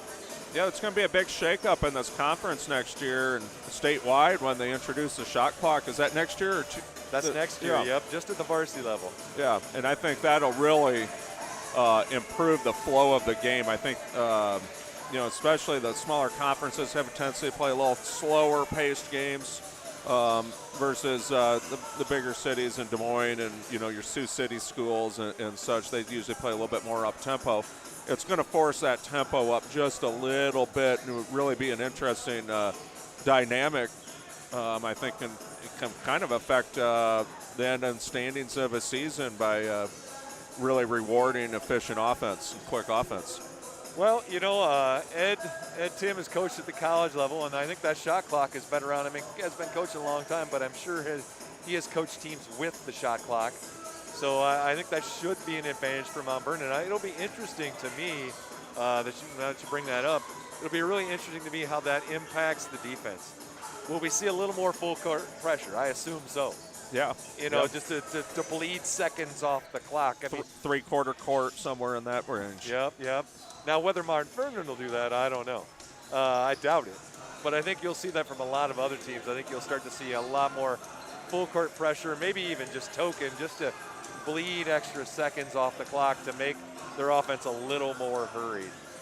Yes, yes. And boy, you know, when Mount Vernon they can bring it for a couple minutes on an offensive possession without giving up. So when they're relegated to, I think it's 40 seconds at the high school level, 35 or 40? 35. 35 at the high school level now. They'll know if I work my tail off for 35, they'll be able to go even harder at it. Yeah. Oh, yeah. Oh, it's going to be incredible to see. I never thought about it that way, but you're absolutely right. Now they have a timer for how long they have to work. Yeah, maybe they can expend some energy on offense. I mean, they give up so much on defense. Offensive possessions at times can kind of seem like a little bit of rest. I know they're not resting, but, you know, it's right. I mean, they're really working hard. It's fun to see. I enjoy this defensive style of basketball. This high pressure, really aggressive on the baseline side of things. You know, and really daring them to beat you from the perimeter. You know, you talked about spending energy on offense. I think as you watch now, as I mentioned earlier during the sophomore game, the varsity has changed their offense. They've gone from basically 4 out, 5 out, or 4 out in one of the key motion offense, now to the flex offense. And there for a couple games looks like they were kind of getting into it. Then 2 games in a row we've really struggled to score the ball. One thing I've noticed, and I'll be looking for your insights on the flex, but you know, when you rotate, folks, when you're watching the game tonight, we'll pass the ball across the court, and that initiates a pick. When Mount Vernon, the last 2 games when they've been doing their picks, they really haven't been picking anyone, right? Screening error. Yep, screening error, and you know, a pick is meant to be put on a body. So you got to hunt down that defender and at least make him run around you.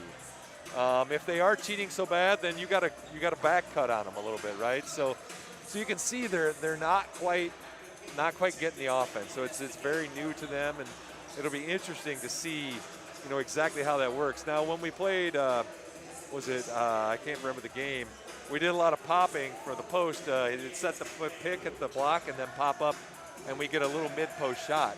But other than that, we haven't seen a lot of variation in the offense from Mount Vernon. So, do you have much experience with the flex offense, Trevor? I do, actually. I thought it was a good mix offense back when we played it, you know, when we were playing ball a long time ago.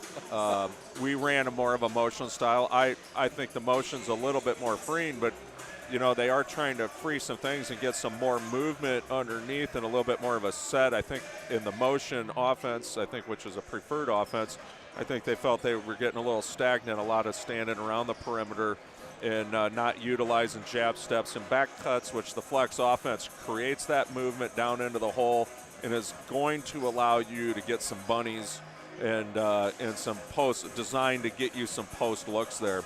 The one thing I like about it for this offense is when you have an Evan Brasi out there, when Evan's out on the floor and he's working some of that high post setup within that offense, he can be very effective passing out of that position. So if you have a really strong big man, sometimes that flex can also really benefit you if you have a good throwing big man. So I like that. I like them making the change, trying something different to put a spark into consistency on the offensive end.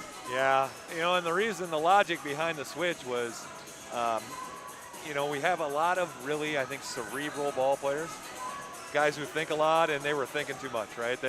So Coach Tim decided they needed a little more structure on offense, so they wouldn't have to think quite as much, and we'll see how that experiment works out. First 2 games, I would say, worked out pretty well. Last 2, not as well. So became a little more mechanical. Absolutely. So this is just another day in that experiment, and we'll certainly see how it works out for your Mount Vernon Mustangs. 33 seconds left to go before starting lineups tonight.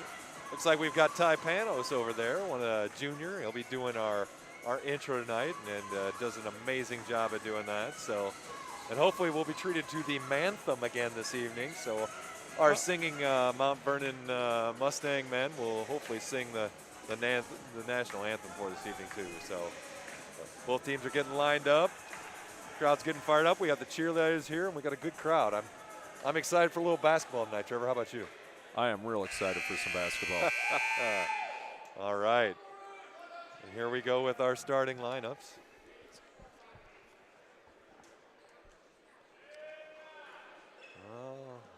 We're going to introduce our officials first. You know, the officiating shortage in Iowa is real. So here at Mount Vernon, we try and welcome them, let them know how much we appreciate them. You can't have the game without the stripes.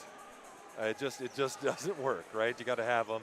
So we want to make sure they always feel welcome here and they're treated well. I know Athletic Director Matt Tatey really works hard at that and makes sure that these guys know that they're who we are here. Sportsmanship is obviously a big place everywhere, but I will say that the Mount Vernon crowd, compared to a lot of crowds, really does a nice job of keeping the chatter to a minimum. We all have opinions, and you might hear mine during this broadcast. But overall, I think we do a great job of treating the officials with the respect that they deserve and that they've earned and that they deserve. A little bit of delay here with our starting lineups. Officials look like they're ready to go. So any idea why they keep the coats on before the game? I mean, is it like, you know, WWE, you got to strip it off to get ready to go, or what? Well, I think they're just keeping their backs warmed up, you know. I'm getting older, you know. Get a little icy hot on there. Is that what it is? I don't know. It looks like we have a fairly young crew, except for the gentleman in the middle might look a little more experienced than the other two. But that's a good sign. I think a fairly young official on the right, and you got young, and you maybe got medium, and you got a little more experience there.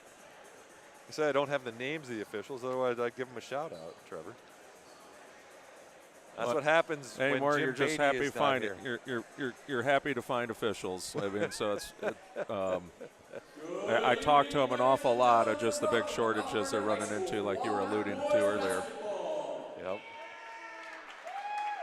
Okay, now we're to our starting lineups.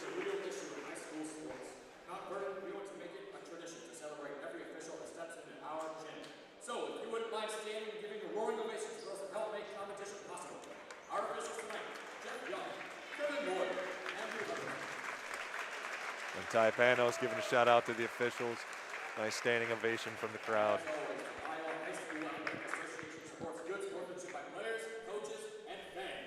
Please welcome the visitors to tonight's game, the Mustangs from Independence High School. And now, get up on your feet for your home team, the Mount Vernon Mustangs! Big shout out to Dave Kutcher for the analysis on the flex offense. Thank you, Dave. Appreciate that. So we got assistant color at home. We'll take all the help we can get. So starting for Independence, Sawyer Wendling, number 2. He's their 3rd leading scorer. And Jensen Meeker for your Mustangs. Number 10, Keegan Schmidt for Independence, countered by Brady Erickson, number 20 for your Mustangs. Number 22, Daniel Brockner, 2nd leading scorer at 13 points a game. And Joey Romberg, our leading scorer for Mount Vernon. Now number 35, Nicholas Norman. And Ryan Nave, number 11 for your Mustangs. And finally, their big man in the middle, number 44, Michael Kasel, their leading scorer at 18 points a game. And Evan Brazzi, number 13 for your Mount Vernon Mustangs. Okay, folks, we're going to stand now for our national anthem. That'll be sung by the Mount Vernon Manthem.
was the Mantham.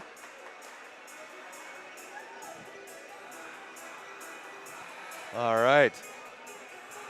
Getting ready for some basketball here between the Mustangs and the Mustangs. You're going to hear me all night. I may screw up and call them the Mustangs once in a while, but overall, I'll try and do Independence and Mount Vernon, even though it's a little bit more of a mouthful. Erickson looking to jump the ball for Mount Vernon, and I'm sure that we'll see Casel out there taking center jump for Independence.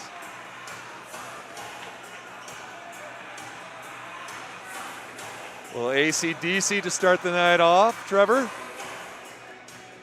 Let's get ready to play some basketball. Let's get ready to rumble.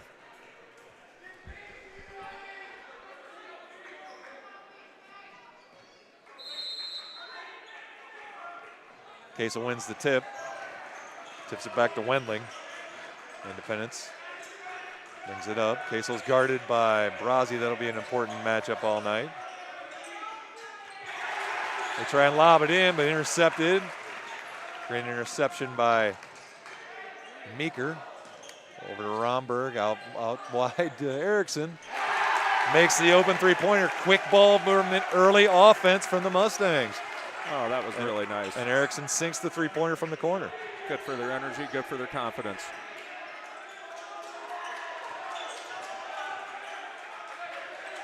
I love how active the bench is. Well, they are an important part of the game, certainly. Schmidt gets the ball over to Casel in the corner. Tries to drive baseline. Pressure applied by Brazzi and Erickson. And Casel dribbled the ball off his foot out of bounds. Mount Vernon Mustang ball. Meeker brings the ball up. 1-3-1 half-court trap here, Trevor. That's a great way to break it. Erickson drove right through, dished the ball down to Romberg and missed the layup. Schmidt out top. Around the horn to Brock, back to Wendling. It was a really nice back cut. Threw it to the back cutting Horman for the layup. 3-2, Mount Vernon in the lead.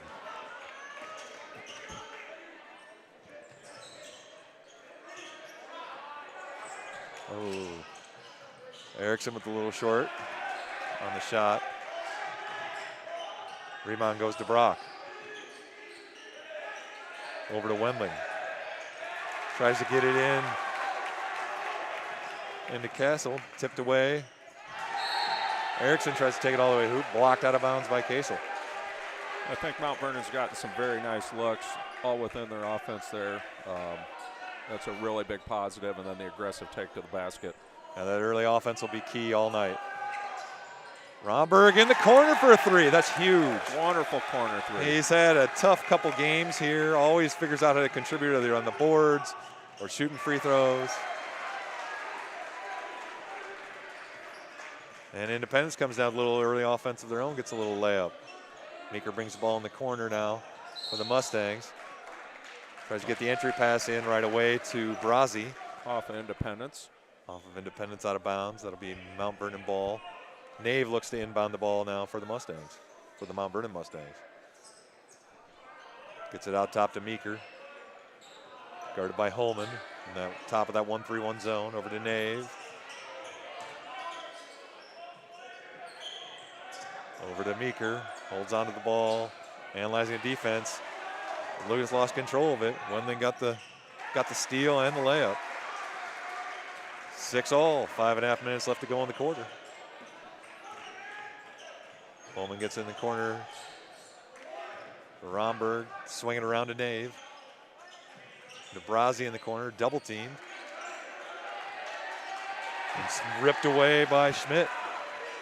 Another turnover on the Mustangs. Cross-court pass intended for Brock, tipped out of bounds by Meeker. A heads-up play by Meeker. Slow down that Independence fast break. Schmidt looking to inbound the ball, stolen away by Meeker for the layup. Wonderful finish there. Defense leads to offense. That's a great sign for your Mount Vernon Mustangs. Schmidt against Nave. Those are two solid-looking kids there. And Brock shoots up the air ball from the corner. Tracked down by Romberg. Takes it up to Meeker, who's pushing the court. Wendling with the cheapie there, trying to get the reach around. trying to get the tap. Trying to tap the ball away and got the cheap foul. I like Jensen pushing it up there, getting things going towards the basket. Number 5, Zach Fall, and number 10, Trenton Pitlick into the game now, seeing their first action of the night. Falls the ball out top. Into the corner to Romberg. Tough double team there. Bothers the Mustangs again. And there'll be a foul on the play. Looks like that'll be on Romberg. Yep. Foul on Joey Romberg. That's his first of the game.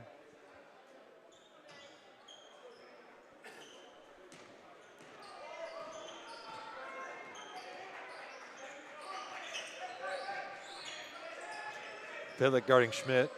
Number 10 on number 10. Over to Brock. Guarded by Fall. Brock tries to probe the lane. Gets up the shot. Misses. Casel got the rebound, but there's a foul on the play.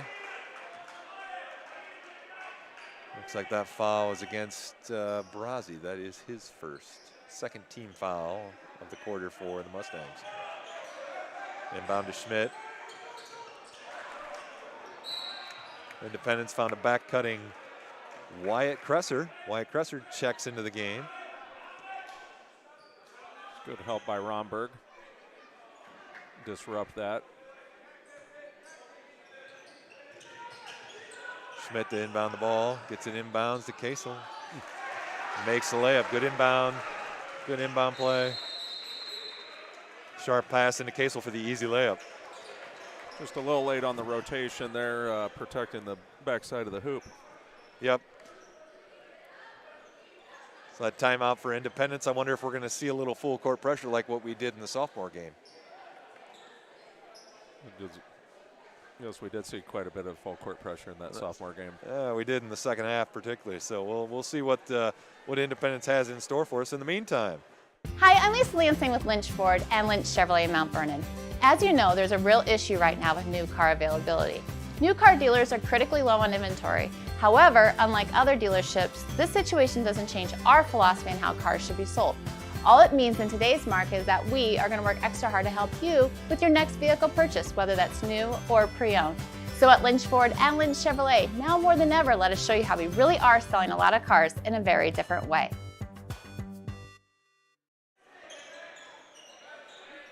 Okay, back to live action. Mount Vernon has the ball. Over to Erickson in the corner. Out to Fall. Over to Nave. Little switch up in the defense. Gone from a 1-3-1 to looks like a 2-3 now. So Mustangs got to solve a little different puzzle. Over to Nave on the wing for the three-pointer and splash. That's a couple nice shots from the outside for the Mustangs to start this game. Yeah, good looking shot from Nave. Nave on Schmidt out front. Good pressure applied by the Mustangs. Tried to hit a black cutting Brock, intercepted by Fall, was pushing the ball up court. Oh. Got the ball over to Erickson. He threw the ball a little bit behind Fall and mishandled it. That's a tough pass that bounce pass going 100 miles an hour. That's a tough ball to handle for anybody. Great defensive rebound by Zach there. Schmidt back on the offensive side. Schmidt missed the layup, rebounded by Fall. Over to Romberg in the corner. Out front to Fall, gets the ball inside to Pitlick. Head fakes. Casel wasn't going for it. Uh-oh. Out front to Fall, mishandled the ball. Picked up by Brock then for the easy layup. It's 11-10 in favor of Mount Vernon. Okay, let's see what defense are they in now. Fall with the wide open three. A little strong. Looks like Independence was confused as the defense, but unfortunately Mount Vernon was too.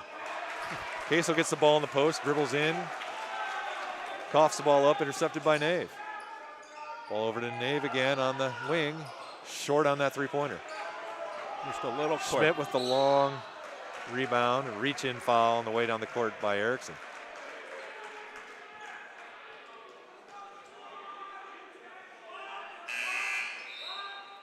little quick on the trigger, maybe those last 2 sets there. I think they're really wanting to get it from side to side and get it around. Yeah. Make this defense really work. Absolutely. 3 new subs in the game. We've got Brody Oltz his first action of the evening.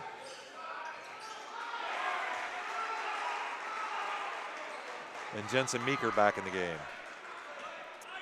Inbounds pass. Okay, we're back to the 1-3-1 defense now. What are the Mustangs trying to get done with this offensive set here, Trevor? Well, we've got a cutter. It's going to go block, corner, elbow there.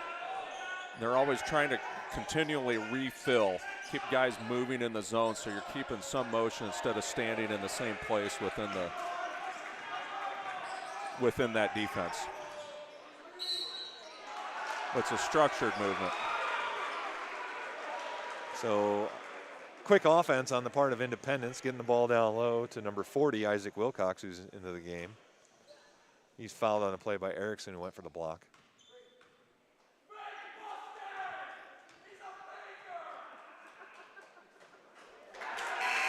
That's Erickson's second foul of the game. That's one of our better defenders. That's something to watch here. 1:28 left to go in the first quarter, and Erickson already has 2.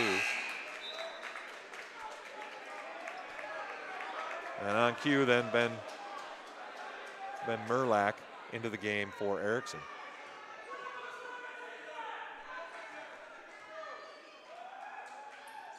Second free throw up and good for Wilcox. Independence with a 2-point lead.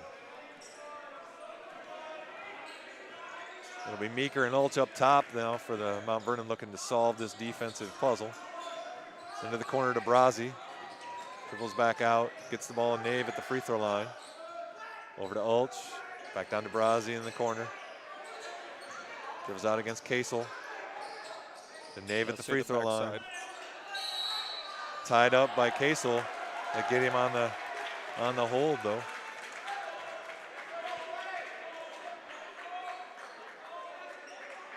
Very aggressive trapping down in that corner there. They got a lot of length coming at you. Yeah, they do. 6'4", 6'5", both coming at you. So that's a tough assignment for Brazzi down there. Nave inbounds the ball to Meeker, nearly taken away by Wendling. Into Nave in the corner, gets the ball to Murlock. Tried to bounce pass down to Brazzi, tipped away, stolen by Independence. Schmidt brings the ball the other way. Cross-court pass intercepted by Meeker. Meeker on the run, but tipped away by Wilcox, out of bounds. It'll be a Mount Vernon ball. And Romberg then comes back in for Murlack.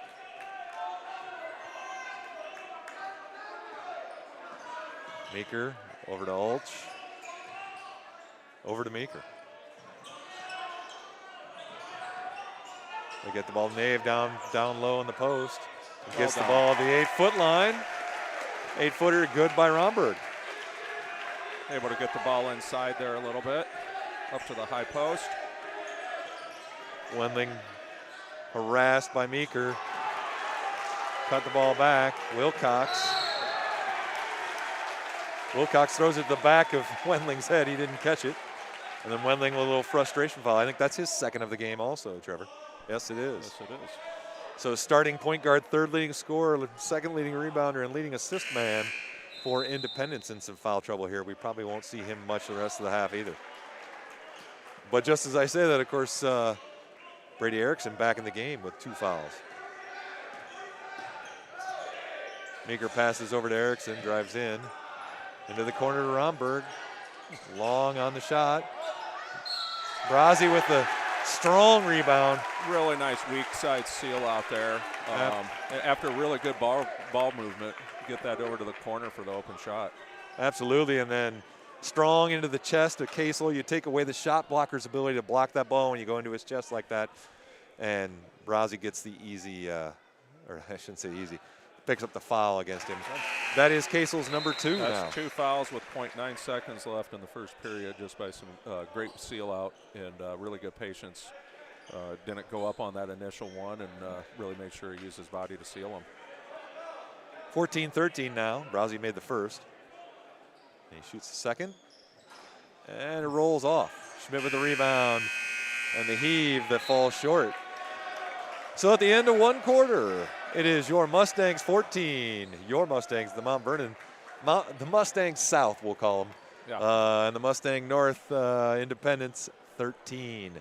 So offensively, a great first quarter for the Mount Vernon Mustangs. Yeah, I think they struggled with that zone pressure just a little bit in that trapping. They figured it out. It got figured out a few times, get that ball inside, whether that was feeding in the high post where he can either shoot, dump down, or he's got the ability to pass out right there. They were successful a few times where they got that inside to that position. Didn't make every one, but some better offense. I think was really their offensive breakdowns where they got just a little fast and turned the ball over a few times. Yep. Yeah, great first quarter there. This is the second game in a row now they've seen the 1-3-1 half-court trap. Haven't seen the 2-3 too much this year, at least not in the games that I've seen. I think I've seen, I've been to all of them maybe except for last Friday. But, you know, so that 1-3-1 zone, they've had some practice against that. Solon played that almost exclusively. A little bit of man-to-man, so I think we're looking at the result of playing this 2 weeks in a row. Certainly really crisp passing. They've gotten the ball down low to Nave a couple times. He was able to put the ball back out and for some easy open jump shots. Well, you see they're really overloading on that when we're on the offensive side. I think they may look a little bit more for the skip pass and continue to looking for that high post. They're really packing down that high post position. I think will be good along with the skip pass. So back to live action here. Really nice play by Brasi. Yep, they were playing in the man-to-man, Independence was, and Brasi abused Kasel down on the low post. With 2 fouls, he's not going to want to get that third before the end of this second quarter, so that's an advantage that Mount Vernon should be able to play the rest of the second quarter, the rest of this half. See a good dose of Evan. Great defense by the Mustangs, leads to a turnover. Meeker breaks out with the ball, gets a little 8-footer, off the bank and in. Oh, that's pretty nice fast break. More early offense from your Mount Vernon Mustangs. 18-13 now in the second quarter. Overplay by Romberg, misses the steal. Three-pointer up and good from number 23, Wyatt Kresser. That's his first make of the game. 18-16. And we'll back to that 1-3-1 half-court trap. You could see when it was man-to-man, Mount Vernon kind of had their way with Independence, so I don't think we'll see much of that man-to-man the rest of the game. Romberg in the corner again for another three. Just rolls off. Oh, nice hustle, Evan. And Brasi tracks down the rebound. Great hustle rebound by Evan Brasi. Ryan Nave gets the ball to Brasi at the free throw line. Got a little ahead of himself, and they're given that high post position still. Yep. Brasi got a little ahead of himself there, ended up traveling on the play. Turnover to Independence. And we're going to see Beatty. That's Jake Beatty, who saw action in all 4 quarters of the sophomore game. Now getting some time at the varsity. Smith throws another interception. Tried to get the ball to Kresser, and Meeker says thank you. Meeker aggressive to the basket. Another big offensive rebound. Missed the 5-footer. But great aggressive rebound by Evan Brasi. Absolutely right. I think that's about 4 offensive rebounds in the first half. I think we identified that as a key to really getting second chance opportunities here tonight. Definitely. Those second chance points are huge. Especially with a team like Mount Vernon that's struggling to score. The extra chances you get can just lead to extra points. Nave's pass and intercepted by Wendling. Independence brings the ball down hot. Beatty with a shot from the corner, missed. Rebound by Wendling. He was bumped by Romberg on the rebound. Foul on Joey Romberg. 2 guys going up, one out jumped the other a little bit there, but both hustling, trying to get the ball, a little bit of contact. Yeah, if you're going to rebound against Joey Romberg, you better want it because Joey is tenacious on the glass. Kresser inbounds the ball to Wendling. Back in the corner to Kresser for the 3-pointer. Off the side of the backboard. Meeker collects the rebound. Early offense looking to push the ball. Down to Nave in the corner. Around the horn to Olch. Over to Nave. Down the block to Romberg. Back to Nave.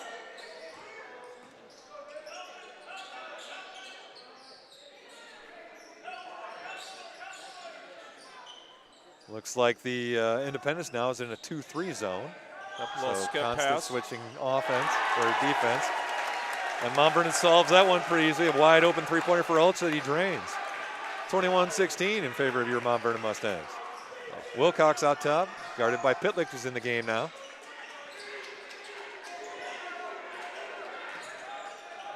Kresser with a slashing move. I think we got Jensen on a little reach there. He's Yeah. just, that's only his first. He's just been a monster on the defensive end here tonight. Yeah, He's already Meeker. got 6 steals. Does he really? Yeah. Holy cow. So Meeker's having a good night. Yep. And That was a almost seven. number 7. Wendling, though, gets the ball, puts up the 3 and good. It's all right. That's excellent hustle play. Really trying to get the ball. Now, Wendling's a really good athlete. He just went up and snatched it, so Meeker had the jump on him, too. Meeker over to Ulch, over to Romberg in the corner. Skip pass to Meeker. Back over to Ulch. In the corner to Romberg again for another corner three-pointer. A little strong. But Trenton Pitlick with the hustle rebound. Another opportunity for your Mount Vernon Mustangs. As we mentioned, that's key. Romberg with the good aggressive 15-footer, a little strong. If we could get him on track, this team would be different. We need his offense. Wendling guarded by Meeker. Into Beatty. Hacked by Ulch. Yeah, Joey's been getting after it. It's really good shots. I mean, he is a shooter. He can score. Keep pulling the trigger. Yeah, yep, he's a good shooter. It'll fall eventually. He does so many other good things, too, when that shot's not going. Like I said, his defense, I think, has been excellent. His rebounding, he really gets after the ball, especially with his size. He doesn't let that ball come to him. He goes and gets it. Beatty missed his first free throw. 21-19 now.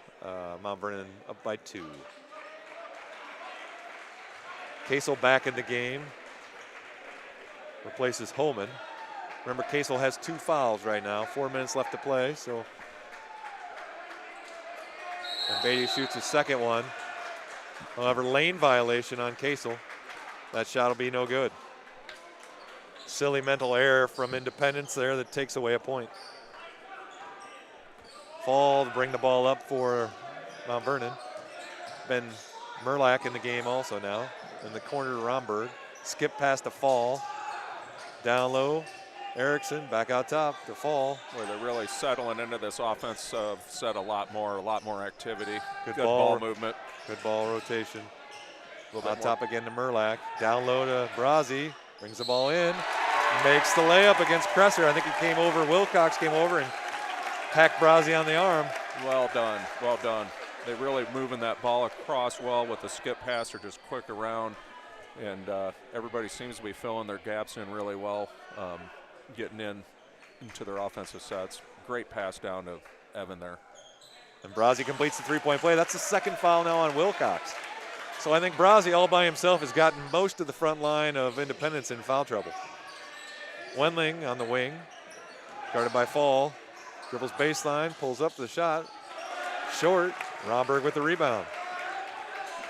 Joey went Over and to got Fall. that. Down to Erickson on the baseline, quick shot, 15 feet, misses. But Romberg with the follow and good. Another offensive rebound that really crashed in the backside really nicely tonight. It's the best offensive rebounding I've seen them have. 26-19, one of the downsides of zone offense is the lack of blockout assignments, right? You got to really find a man, and if you don't, then that's what happens, like what we saw in this last play with Romberg. Yes. I think Independence got bailed out there pretty good on that one there. I thought Evan and Joey did a really nice job, forced him into a travel that they didn't call. Yeah, Coach Tim, demonstrative on the sidelines. I think he agreed with you on that call. Wendling out top, looking the ball to get the ball inside to Casel.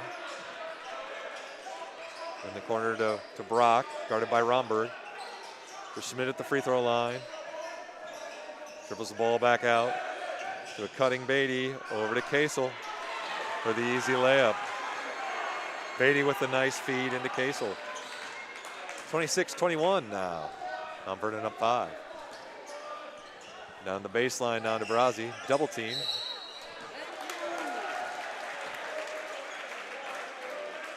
And he'll be fouled.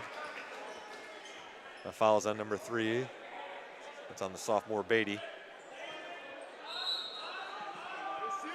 And Ulch into the game. Now replacing Joey Romberg. That is the 7th team foul now. It's hard to believe with all the fouls that they have. Independence that we're now finally in the bonus. So we'll be shooting at least 1 and 1 the rest of this quarter. Brazzi makes the first one all net.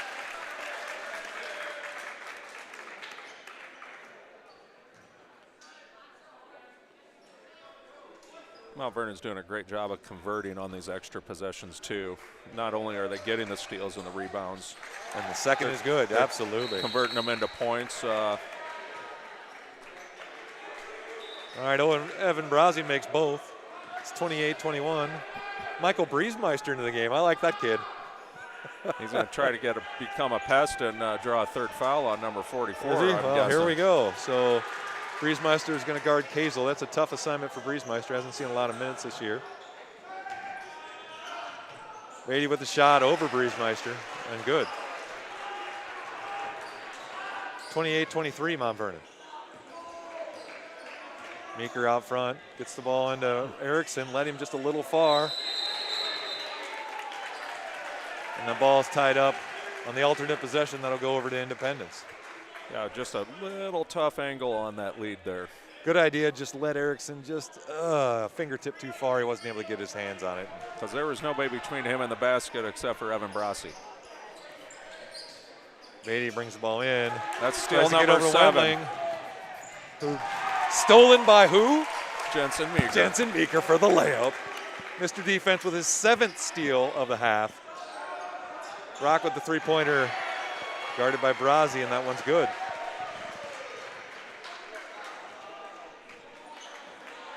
Meeker bringing the ball up now. Over to Ulch. Back over to Meeker. Over to Brazzi at the free throw line. Gets the ball inside. Leaving that high post right there at the free throw line or below, just wide open. They're doing a great job of recognizing it. Kazel tipped away by Briesmeister in the post. They get the ball back to Wendling. He's fouled on the drive. That foul is on Briesmeister. And Nave, Pitlick, and Romberg into the game. Briesmeister, Brazzi, and I didn't see who else came out. Ulch, take a seat. Wendling with the first, and he misses it. Pitlick with the strong rebound. So if my stats are right, we have 10 steals, 6 offensive rebounds, and we have given up no offensive rebounds to them tonight.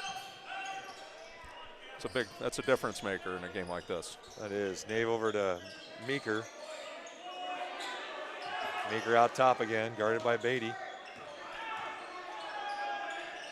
Over on the far side to Erickson, gets the ball down low to Nave. Little baby hook, fouled. Great ball movement from the Mustangs, for the Mount Vernon Mustangs.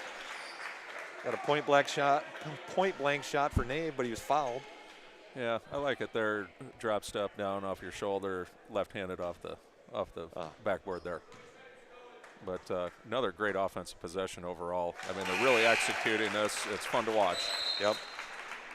And the first free throw is good. And we've got Brazzi and Ulch back in the game for the Mustangs. Nave to shoot the second of 2. A little strong and long. Brock tracks down the rebound. He's guarded by Brazzi, brings the ball down. 51 seconds left to go in the half. Cross court pass to Beatty. Nearly lost it, but regained control. Guarded by Ulch. Over to Brock. To Schmidt. Double team over there in the corner. Back out front to Brock for another wide open 3. And it's good. Brock's a good shooter. You can't leave him alone. No, they've been dropping him. Meeker over to Ulch. Wide open 3 for the Mount Vernon Mustangs, and Ulch makes him pay. 36-29, 15 seconds left to go in the half. Back and forth contest here in Mount Vernon tonight. Schmidt, guarded by Nave. Over to Beatty. He's going to look to shoot. A little late on the shot, so it wouldn't have counted anyway. And then at halftime, it is your Mount Vernon Mustangs 36, Independence 29. We'll go to a quick commercial break. Hello, welcome to Mount Vernon. Let me show you the stable. The stable has all your shopping needs, including various sweatshirts and t-shirts. And kids gear. We have all your top brand t-shirts. And stocking caps for the winter. Stop by and see us in person at the stable or visit our website on the district homepage.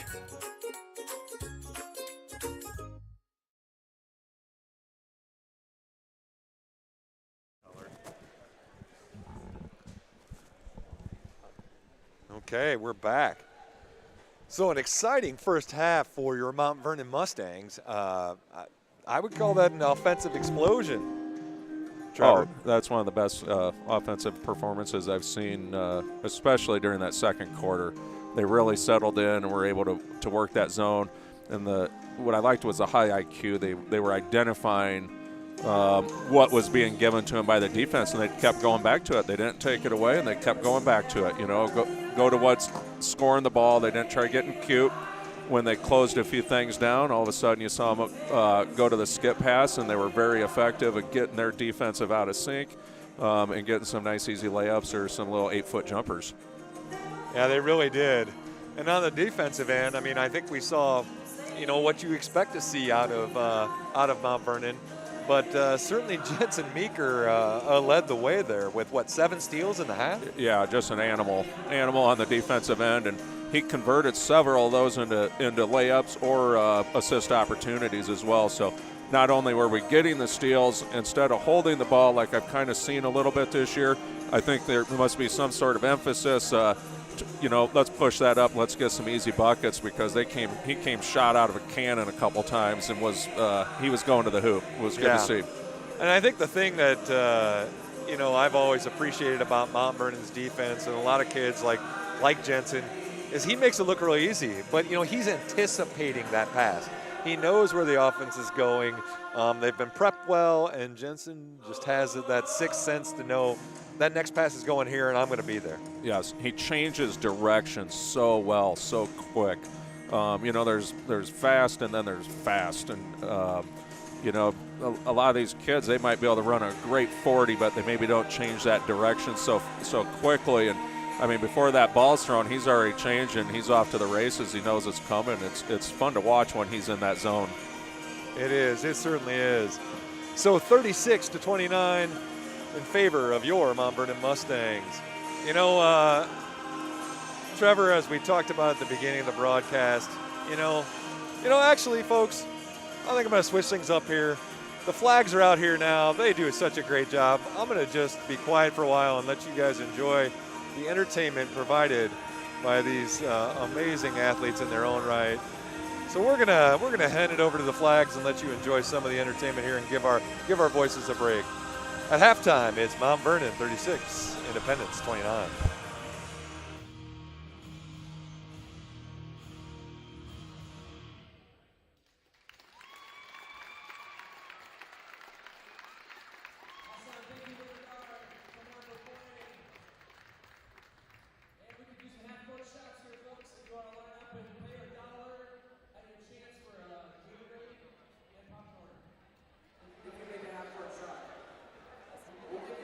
Well, folks, that's a rookie mistake on my part. I should have allowed the flags to dominate the landscape. So my apologies to those ladies. They work really hard and do an amazing job.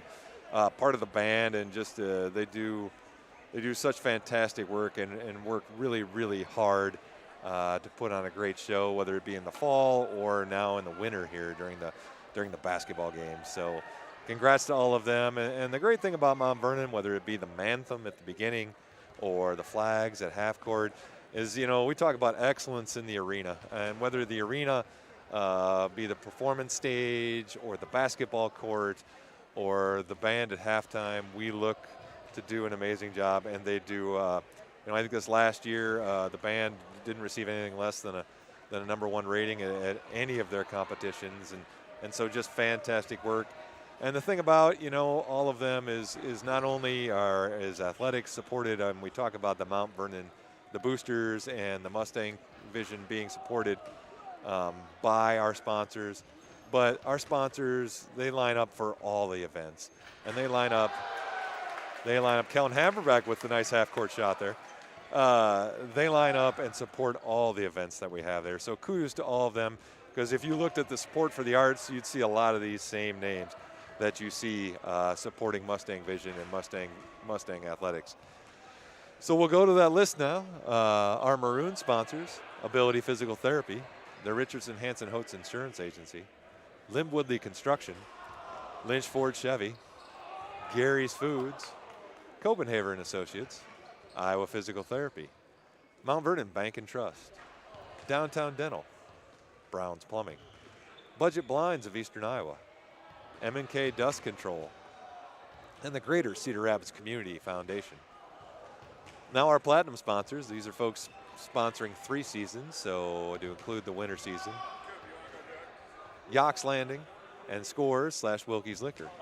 And then our gold sponsors: Palisades Family Dental, Mercy Care Community Physicians, Mount Vernon Family Dentistry, Brown Plumbing, Dave Bunch Heating and Cooling, and finally our silver sponsors, those one-season sponsors that we appreciate, just like all of our great sponsors: Sheer Image, Cause Team, Photo Image, Ace Hardware of Mount Vernon, the Mount Vernon Insurance Agency, Chameleons Pub and Grub, U.S. Bank Home Mortgage Purchase and Refinancing, Mount Vernon Eye Clinic, and Bluegrass Enterprises.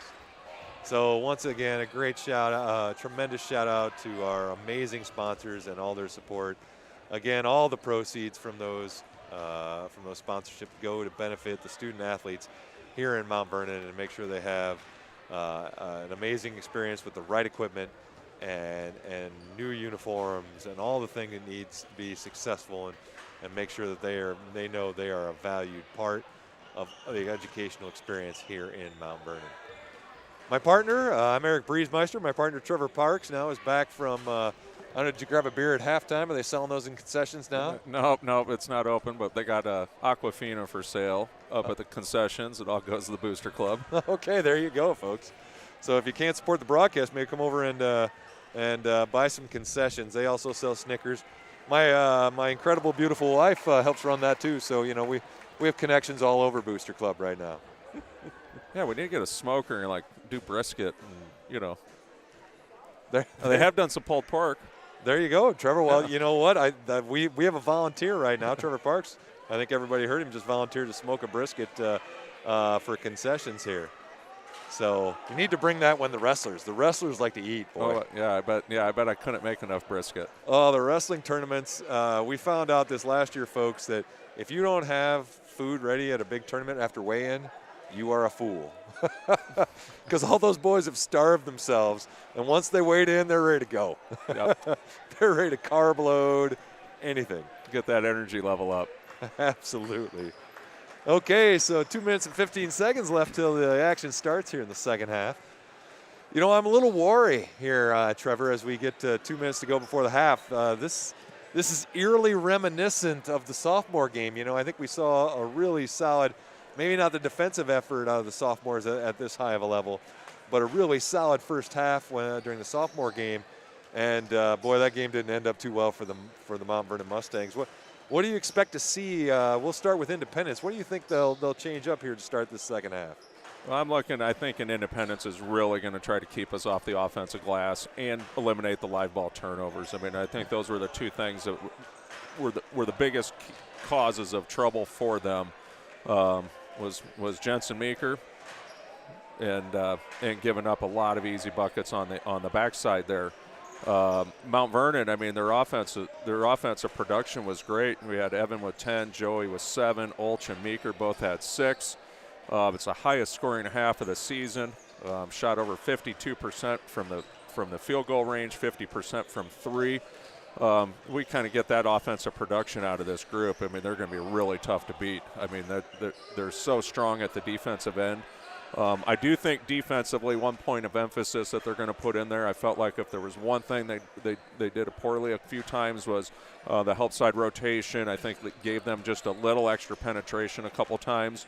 Not all game. I think that's always such a point of emphasis. Try to keep them out of there, make them live and die by that long range shot. Okay. Hey, and another shout out to stat man and analyst on the sidelines, Dave Kutcher. I don't know where you're watching us from, Dave, but we really appreciate the texts and the insight. Of course, Dave is an assistant coach with the Mustangs. His son Keaton just graduated last year and is playing in South Dakota right now. His other son Jackson broke an arm, unfortunately, early in the year, but I think we'll be back in action here in the next couple weeks potentially. That's the rumor that I keep hearing. Maybe I'll pose a question to Dave here tonight and see if we can't get a little update. But I'm really excited to see Jackson get back on the court. Oh, yeah. I've been watching him. Cooper and is obviously in the same class with him, and I've had the pleasure of watching him play since they were little kids, and he's always been one of my favorite. The energy level that he brings to the floor, and he can flat out shoot like his brother too. He's a lot of fun. So this is going to be a lot of excitement the rest of this year if he makes it back out there, and or when he makes it out here for the years coming forward too. Yep. So I think Mount Vernon starting the second half. I think it's going to be all about energy. I think if they can come out with the same energy and really execute like they did, it'll be a good day for the Mount Vernon Mustangs. Independence starts out in their 1-3-1 zone. Another offensive board on the backside. Another offensive board. Once again, when we talk about one of those weaknesses of the zone defense. Nave on the corner gets the ball wide open. Holy cow. It's okay. Go ahead. Got everything we wanted out of that possession. Got an offensive rebound, got the ball inside, and we got an excellent shot. Didn't go in. I think good things can continue to happen if you maintain that. Erickson was wide open the free throw line, drove in, and blocked on the play. Wendling picks up his dribble at three-quarter court, harassed by Meeker into Kasel. He's guarded by Browsey. A nice little step around for Kasel for the two-pointer. Nifty little move there. Typically, you'd see a double team come for the Mustangs a little quicker. And Meeker probes the defense, guarded by Wendling. Meeker pulls up for the 15-footer. Hit on the elbow by Wendling. Another theme we're going to watch for in the second half. The Independence big men were all in foul trouble. And Wendling had two. Now he's got three right away, 1 minute into your third quarter. So look for foul trouble in the second half for Independence, and how Coach Beatty's going to deal with that for the Independence Mustangs. Meeker missed the first one.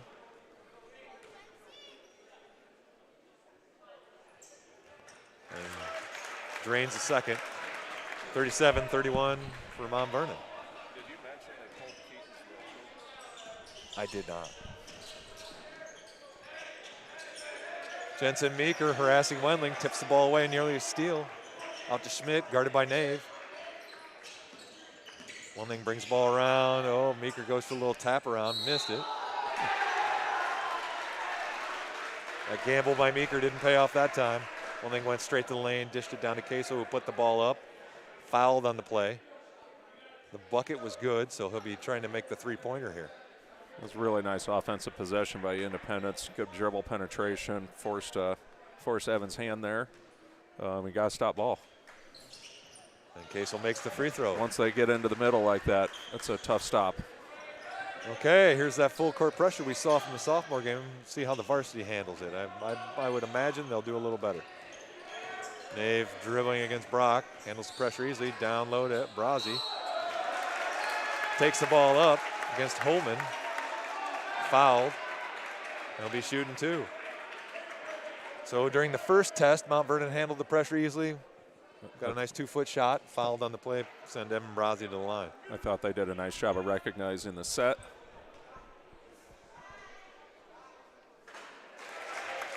And Brozzi makes the first. You know, this is the most comfortable I've seen Evan look all season. He just looks like he's going, the game's just kind of going in slow motion for him. He seems to be sensing it well. Yes, he is. Yeah, I think he progressively, as I've been watching the group, I think he's progressively become more and more comfortable. back with the game. He had a little layoff, didn't get a whole lot of action in. So last year is really growing into an excellent player, understanding the position and what they're wanting him to do. Mustangs move the ball around the perimeter.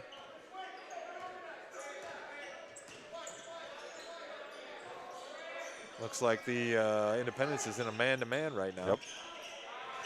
Drive goes in. Feed to Erickson, missed the layup. There you go, Gets Brady. his own rebound, puts it up. Challenge the big man, right?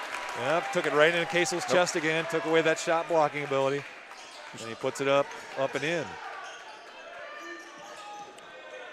Much better closeout. Yep. That's that same pick we saw on sophomore level, trying to get an open three for Brock. They get him in the corner, though, and he drains that one. 40-37 in favor of Mount Vernon. Romberg brings the ball across half court. Over to Nave, to Meeker. Brazzi at the free throw line, outside to Nave, drives in against Brock. Puts up the little floater. Good, nice little spin move to the baseline, and good. Very confident shot. Aggressive. Aggressive and confident. Aggressive offense. Something I think they've been stressing a lot in practice is to be aggressive on offense. Don't think too much. Inbound pass to Kasel, stripped away by Brazzi. Excellent help there. Got those hands going down low. That big man gets that ball below his waist. Go get it. It's ours. Fall and Pitlick into the game for their first action in the second half. Brock looks to inbound the ball.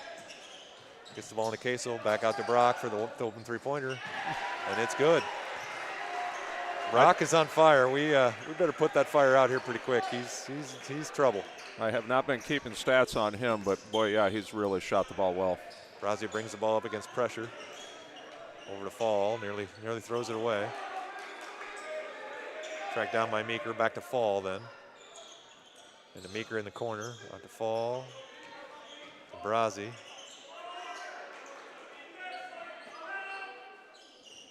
So it looks like Independence is sticking in the man-to-man here. This didn't work out very well for them in the first half. We'll see how long they stay in this defense. Over to Romberg, guarded by Schmidt. Out in the wing to Meeker, drives into the free throw line. Stop and pop. Excellent elevation. Boy, he gets really elevated on that shot, makes it real hard to defend. So the 15-footer's good for Meeker. 4-point lead for the Mustangs. Holman on the cut. And the layup is good. We trailed him on that cut across the lane, and I've sat in a couple practices with Coach Tim. He won't be happy about that. If you're trailing the cutter, you're already beat. So, yeah, that one was a little easy. You know, if you're going to make them live and die by the three and really make them work hard for it, that's one thing. But, yeah, no, I don't think they like giving up easy ones. No, not so much. Not so much. So 44-42 here in our second half. It's been, I think the defensive intensity on both sides is down maybe a little bit from where we saw it in that first quarter. Would you agree? I would a little bit. Yeah, I think they're coming out offensively, though. I mean, Mount Vernon is picking up right where they left off. Clean up a couple things on defense. I mean, Independence has got some good players. They're going to put points on the board, so we're going to have to continue to score. And so far, they've been up to the challenge. They sure have. Another shout out to a former Mustang. We mentioned Dave Kutcher, his son Keaton, playing for South Dakota. Just stripped off the red shirt, and did he have 11 points the last game? 11 points, 3 of 6 on threes. My son Cash was telling me about it this weekend, and I got some confirmation on that. And sounds like the Kutcher clan's going to have a lot of time in the car going back and forth to go see some basketball games this season. So fun to see. Keaton, no one ever worked any harder on their game than Keaton. That guy put up more shots than I even care to know about. So kudos to him for all his hard work. It's paying off. Yeah, he's one of my favorites. Really nice kid. Back to live action. Romberg missed the corner three, rebounded by Pitlick. Foul on the play by Kresser. More great work and hustle by Pitlick to get that rebound. Another opportunity for the Mustangs. Naval inbound the ball. To Romberg again in the corner. Drives baseline. Back out to Erickson for the 15-footer. That's short. And Brock gets the rebound. Independence coming the other way. Brock's going to be picked up by Erickson. I think that's in an effort to maybe shut down some of that offense that he's been getting. Erickson is, if he isn't our top defender, he's one of our top couple defenders. And that length will probably bother Brock. Yes. Kresser goes along the baseline, tried to make the baseline pass, tipped out of bounds by Romberg. Brock looking to inbound the ball now for Independence. Over to Schmidt on the wing, looking to get Brock outside for that open three-pointer. It's nice and contested there.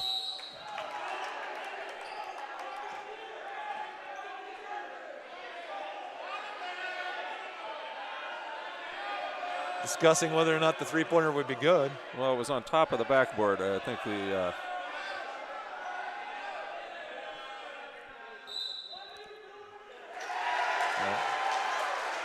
they are calling it good. It must not have hit the stanchion. Must not have, yep. So I think there was a foul on the play against Independence during or after the shot was released. So since it was after the shot was released, since the ball went in, that was good. But it's out of bounds now for Mount Vernon. On that shot, though, however, Independence takes the lead. So 45-44 in favor of Independence. Inside, Erickson puts the ball up. Missed, got his own rebound, put it up again with the left hand and missed. Casel with the rebound. He dribbles the ball down in the corner to Kresser for the three-pointer. Short. Kresser tries to save the ball in bounds. Boy, Trenton Pitlick's putting in some really good minutes here last few possessions. That kid only knows one speed. Yeah. And that is all out. He's got his work cut out for him with guarding a 6'6" man, and he's really holding his own and making him work super hard. Pitlick sets the pick, gets the ball at the three-point line. The Mustangs rotate the ball around. Over to Pitlick on the far side. Gets the ball to a cutting Fall who tries to dribble the ball, but dribbled it off of Independence's foot out of bounds. So Mustangs retain possession. Mount Vernon Mustangs retain possession. And Meeker and Ulch and Brazi into the game. Fall, Pitlick, and Romberg get a quick break. And Ulch in the corner, guarded by Kresser. Over to Nave. And Meeker, he surveys the defense. Dribble drive against Wendling. Stopped on the play, tipped away. Yep, he blew the whistle, I thought. Tipped away by Wendling. I think they got the foul on there. Just a weak whistle. Yeah. For those of you that didn't hear the whistle, we didn't either. I thought it was a squeak of a shoe maybe, and everybody stopped. Well, that's the fourth foul now on the starting point guard for Independence. So with 2 minutes basically left to go in the quarter, and a full fourth quarter left to go, their starting point guard is going to be sitting for a while. Kresser comes into the game to replace him. Meeker, guarded by Kresser. Over to Ulch. Number 25, Keegan Palmer in the game. Steal by Schmidt, going in against Ulch, who fouls him on the layup. Schmidt makes the shot. Go to the line for a three-point play. Mistake by Ulch on the play. You want to obviously challenge the layup, but you don't want to give up the foul. Or if you do, make sure it's a good one. If you're going to foul him, don't give him the shot. Schmidt with the old-fashioned three-point play. Mount Vernon Mustangs down 4, 44-48. And Coach Tim calls a timeout. So with a minute 42 left to go, what started off as a 7-point lead at halftime now is now a 4-point deficit for Mount Vernon. What's changed here in the second half? I think that execution on the Independent side of things, I think they've executed their offense very well. And what I've seen out of Mount Vernon, and actually seen quite a few good looks on the offensive things. Some looks down low, and we just haven't converted here the last few possessions. So, they're still hitting the offensive glass, still going at with Independence has cut out. I don't think I've seen any live ball turnovers this third quarter here, which has really helped them kind of pull back in. Okay, so starting after the timeout, Nave inbounds the ball to Meeker. I didn't give you the starting lineup to start the second half. So right now in the game is Meeker, Romberg, Erickson, Brazzi, and Nave. So that's your starting five then for the Mustangs. Mustangs swing the ball around, get the ball to Erickson. He drives in, tripped on the play. Tripped by number 25. That's Keegan Palmer. That's his first. Nave looks to inbound the ball now for the Mustangs. On the far side to Romberg and Erickson. Back to Romberg for the corner three. He missed. Brazzi got the rebound, but he's pushed on the play.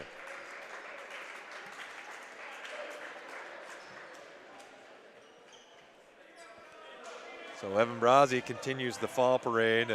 He's been rough on Independence tonight. That one's against Palmer again for his second. Out again to Romberg. Back out front to Meeker. Back in the zone. Independence back in their 1-3-1 zone. Which that man pressure that they were putting on, I thought was very effective. A little bit of a surprise that they went back. And we'll take it. Meeker passes the ball back open to a wide open Nave who sinks the three-pointer, makes him pay for that 1-3-1 zone. Kresser against Meeker. Out front to Schmidt. Over to Palmer. Back to Kresser. Back outside. Holman out top. Independence probing that defense. Looking for the weakness. Over to Kresser for the three-pointer. A little short. Excellent defensive possession. Good challenge to the shot. Still keeping them off the offensive glass. And then the final part of a defensive possession, the rebound. Yep. So nice block out, and I think that's Palmer's third. And we're in the 1-and-1. He didn't get a lot of minutes, but he's certainly in the scorebook a lot tonight with 3 fouls and less than 2.5 minutes there. Ulch back in the game for Romberg. 17 fouls to only 2 for Mount Vernon. That could be really big going forward as we're not even into the fourth quarter. Yep, so Mount Vernon will be shooting free throws the rest of the way. Brazzi makes the first. Ties it up 48-all.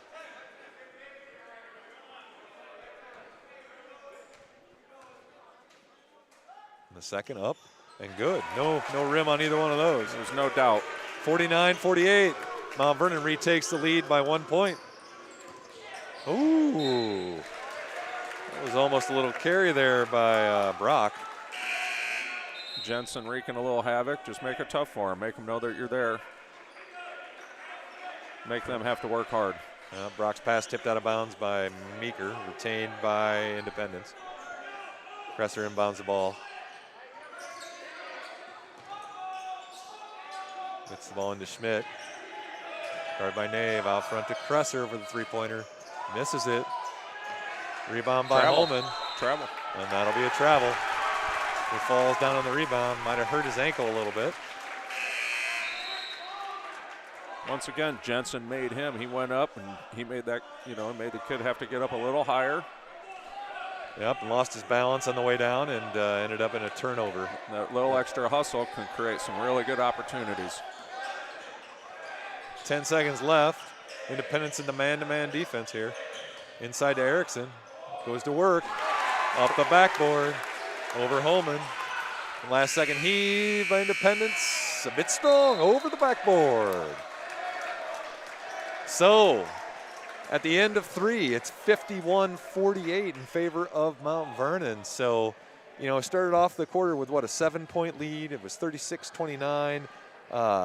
Independence there had a 4-point lead partway through that quarter, and Mount Vernon came back. This is a 7-0 run there about the last 2 minutes. What was the key to that 7-0 run the last part of that quarter? Well, I think the beginning part was Independence went back to their zone, I hate to say it, and we continued to execute in there. And then on the defensive side of the ball, we just made it a little bit more difficult for them, kept them off the offensive glass like we have been doing all night. And then they went into man there on that last possession, and Brady made a nice little move inside and just, converted the shots there at the end. Yeah, yeah. I think definitely, you brought up a great point. Even when they had that 4-point lead, we were getting shots that were good shots. They just weren't falling, and eventually those are going to fall, and I think you saw that there at the end of the quarter, particularly with Erickson's little baby hook there that went in for the Mustangs. We're just pounding them on the rebounds, both sides of the court, offensive and defensive boards. We're controlling everything there, and let's look forward to keeping that up for the next 8 minutes. Yep. I don't think you can underestimate too the impact, not just on the scoring end, but on the rebounding and foul trouble that Evan Brazzi has just given their front line fits. And then Jensen on his own, he's really working solid game, nearing 10 points, 7 or 8 steals, and 6-7 assists right now. I think 6 assists right now, yeah. When you get a triple-double and 10 of those are steals, you are doing some work. Yeah. You are doing some work. Meeker bringing the ball up. Independence missed their shot. Vernon rotates the ball around. When he's really doing a nice job leading the offense, getting them into the sets that they want. Independence, a man-to-man. Over to Pitlick, 15-footer from Erickson, rims out. Very good Kasel ball with movement. the rebound. Yep, great shot. Rock out top, guarded by Erickson. He's been quiet since we put Erickson on him. Schmidt on the sideline. Pestered by Meeker. Over to Brock. Back cut to Kasel for the layup. Very nice pass. Yeah, great pass. Great pass. No help on the backside for Brazzi there. He got caught a little bit. Brazzi bringing the ball down against pressure. Gets the ball over to Meeker. Schmidt took a chance and missed and fouled Meeker in the process. And we're back to the line. That pass by Evan there shows why, and especially for the young kids. You make that pass, you make a nice, solid, aggressive pass there. You don't know who's going to come try stealing it out. Don't give them anything easy. And, turned into a foul and free throws. And Meeker makes the first. So we'll see. Shooting free throws should normally be a good thing, but Mount Vernon through the year has not been a great free throw shooting team. So we'll need to make those down the stretch here. They've been hitting them very well. I think we've only missed 2 if I have my math correct here tonight. All right, see what our stat man Deluxe is telling us over there. Brock harassed by Erickson. He's not going anywhere. Tries to get the ball to Holman.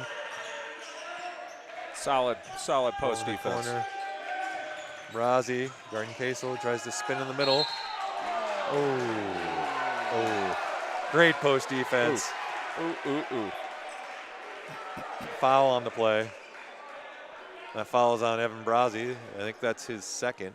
Solid post defense. Kasel really had nowhere to turn. Bob was really helped out there on the foul. He misses the first. That looked like a tired free throw. A little bit, yeah. He's really had to work. Been banging. Second one up and good. Full court pressure now from Independence. Looks like a 2-2-1 full court press now for Independence. Meeker brings the ball down, gets the ball across comfortably to Romberg.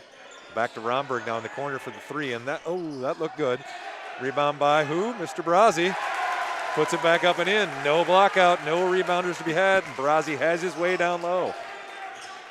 Brock against Erickson, drives it in. Throws up the off-balance shot, miss. Brady's got him a little flustered. Yeah, he's got him standing and reaching, and he kind of had his way with us for the first 3.5 quarters. But no more Mr. Erickson's dictating the pace of play now for Brock. I'd make them work really hard this possession. Mustangs rotate the ball around the perimeter of the defense. Independence still staying in that man-to-man. Yep, back to the man. Nave, guarded by Kresser, dribbles in, hands off to Romberg. Guarded by Brock, little flat foot Flat-footed shot against Brock. 44 is really packed in the middle in there. Not coming out, Cresser guarding his goes man. in, out to Brock. Brock's shot is off. He's gone cold here in the fourth quarter. Romberg tracks down the rebound to Meeker. Passes the ball up to Erickson. Nearly stolen by Cresser. Out of bounds on Independence. Ball goes back to Mount Vernon. So the sophomore Beatty and Wendling with 4 fouls back into the game with 4:56 left to play. And we've got a timeout on the court. And I think we'll go back to one more commercial. Don't let your aches and pains go untreated. Don't be content with less than ideal function of your body. Get back to an active and progressing lifestyle with help from Ability Physical Therapy and Elite Fitness. At Ability Physical Therapy and Elite Fitness, our team of professional therapists, trainers, and office staff are dedicated to getting you back in your optimal physical function. Choose one of our 4 convenient locations in Center Point, Marion, Mount Vernon, and Solon. For total patient care, choose Ability Physical Therapy. We need a volunteer. Okay, here we are back to Mount Vernon Gym here in Mount Vernon, Iowa. We've got the Mustangs versus the Mustangs. It's 55-51. Uh-oh. Oh, T-shirts. Hey. My good friend Brandon Pitlick and I played volleyball over the summer, and it's been a while since we played volleyball, but looks like we're getting championship T-shirts. He get you a youth extra small? Well, of course. Yeah. You know, I want to be able to show off the guns, right? Yeah. I don't want to have to cut it so I have to show off the guns. I just want to make it look like I'm overly, pregnant, because that's what I would look like in a small. So back to live action here. Nave set to inbound the ball now. And this man defense, they're really packing the middle and really protecting against that baseline screen. So maybe look for 44 has not been willing to come out and guard Evan or whomever he's guarding out deep. See if maybe they take advantage of that here. Romberg with the 3, and it's good. There we go, Joe.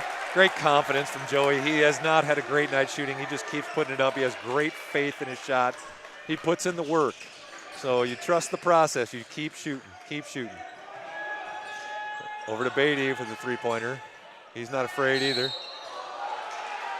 Missed the shot. Casel got the rebound, fouled on the rebound. But very few offensive rebounds. He really worked hard on that one to get through. And that foul is on Brazzi, and I believe, is that his second or his third? Second. Okay. So second foul on Brazzi, 4th team foul of the half for the Mustangs. Casel will be shooting 1. Oh, they didn't call that on the floor. Holy cow. I think they reversed that decision. A little NBA continuation there for Independence. So the original Casel signal was on the floor. Nave dribbles the ball across half court, gets the ball up to Meeker up top. Over to Romberg on the wing, guarded closely by Schmidt. To Brazzi, guarded by Casel. Over to Meeker. Tracked by Wendling. Got his hands on him there. Wendling has to be careful not to get that 4th foul. Oh, yeah. Brazzi dribbles in, out to Nave again for the 3-pointer. Misses it. Good-looking shot. Cresser fouled by Erickson. Cresser making sure the official knew what the foul was.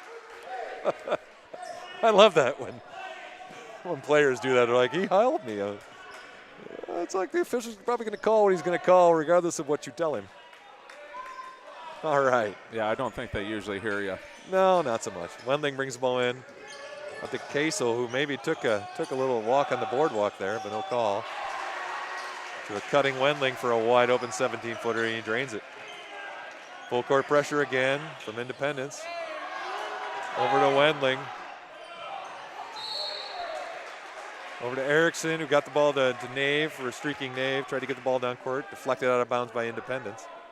Independence has picked up their intensity just a little bit. Yeah, it's 58-56 right now in favor of Mount Vernon. Just can't stop that shot. Cresser's overmatched. Meeker's a little bit better athlete there, particularly on the elevated shot. Wendling drives in against Nave, out to Cresser. Good close out by Meeker. Kresser tried to get a rebound. Jensen did an excellent job of staying in front, keeping his chest right up in front of him. Really made that a difficult shot. Yeah. And back on the line again. Back on the line again. That's a 9th team foul. At 10, we'll be shooting 2 the rest of the way, and 3 minutes, 7 seconds left to go. So one more team foul against Independence, and Mount Vernon will be shooting 2. First shot is up and good. Looks like we are now 12 for 16 from the free throw line tonight. What's our percentage, Trevor? That would be about 77%, wouldn't it? Somewhere in there. Got to put your play-by-play guy on the spot quick. And all right, we're just not going to talk about free throws again tonight. I did that to Cooper earlier. Beatty brings the ball down against Romberg. Over to Kresser. Up top to Kasel. Over to Beatty for the open three-pointer. Bit strong. Great box out. Rebound to Erickson. Great box out by your Mustangs. Meeker harassed by Kresser. Out to Romberg. Out front to Nave. Over to Brazzi. Brazzi's easy outlet. Kasel does not want to play defense out there. You see that baseline screen is open. Over to Erickson on the baseline. On the floor. Yeah, Schmidt, a little too much body on the play. And the Mustangs go back to the free throw line. And that is the 10th team foul of the half, so we are shooting 2 the rest of the way with 2 minutes, 27 seconds to go. Every time you see your Mount Vernon Mustangs at the line, they'll be shooting 2 going forward, unless it's to do a three-point, the final part of a three-point play. Or if you get fouled on a three-pointer. Second one is up. No good. And there's a foul on the play. Nave with the push. That's Ryan's first of the game.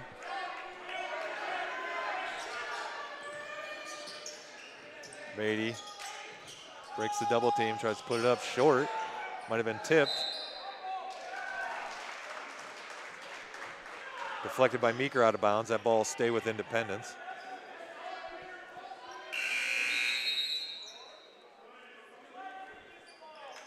Wendling back in the game for Beatty.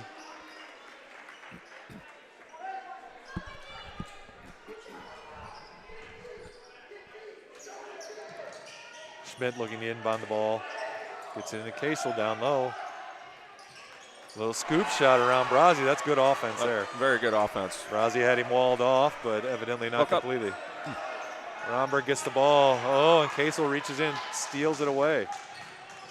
Kasel brings it down. Hand off to Schmidt.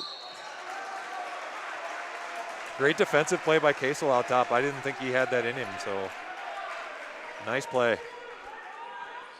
Quick hands for the big man. Yeah. Schmidt fouled then as he got into the lane. And now that's a 7th team foul on Mount Vernon, so they'll be in the 1-and-1 the rest of the game.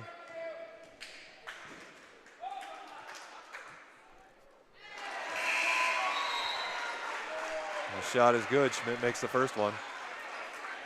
The fans are getting treated to a pretty darn good game tonight.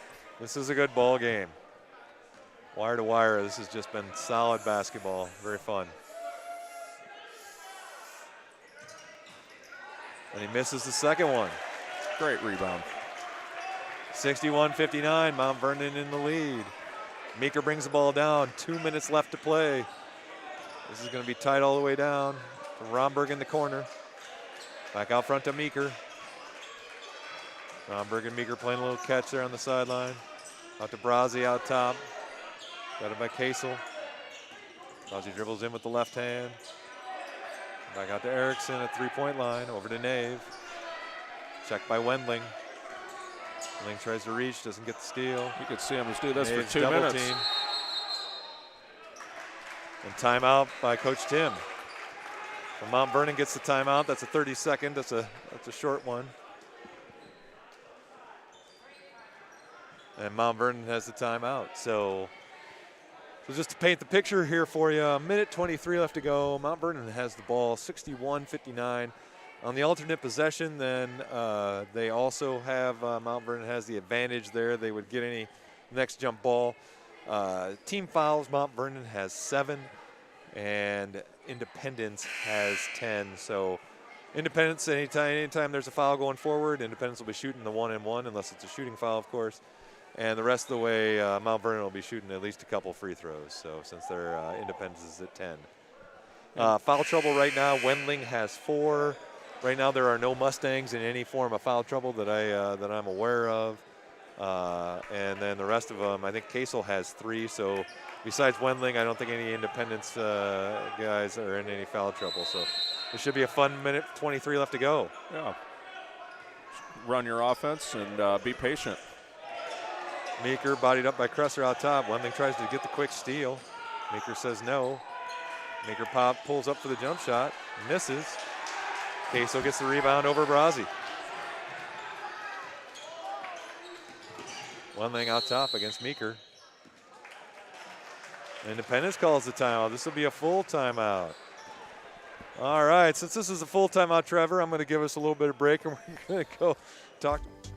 New window coverings are a fantastic way to update and transform a space, and in this part of the country, we hope you'll consider Budget Blinds. Your local franchisee, the Sill family, and their many team members recently received 2 huge national honors. They won the National Franchisee of the Year award from Budget Blinds, and they earned our National Best of the Best award for customer satisfaction based on their record of outstanding customer reviews for years. We love that Budget Blinds has the huge selection and buying power of a big national chain, but operates with the personal touch that comes with local family businesses. If you're looking for stunning blinds, shades, shutters, drapery, the Budget Blinds team has what you need both residentially and commercially.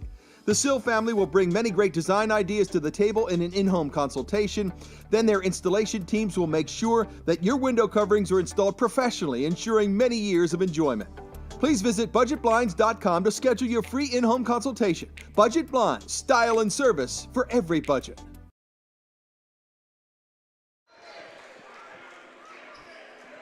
Okay, thank you to Budget Blinds, one of our maroon sponsors. And we're back here.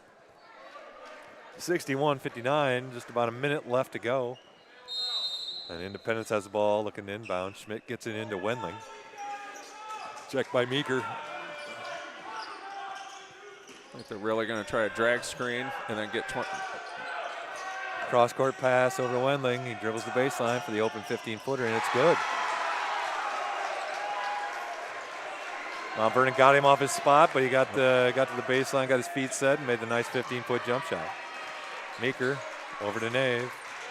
They're running that flex offense now. Gets the man-to-man, down to Meeker on the baseline. Out top to Nave. Around to Meeker. Good movement on the offense. Take him. Brazzi goes around, almost loses it off his foot. Gets it back.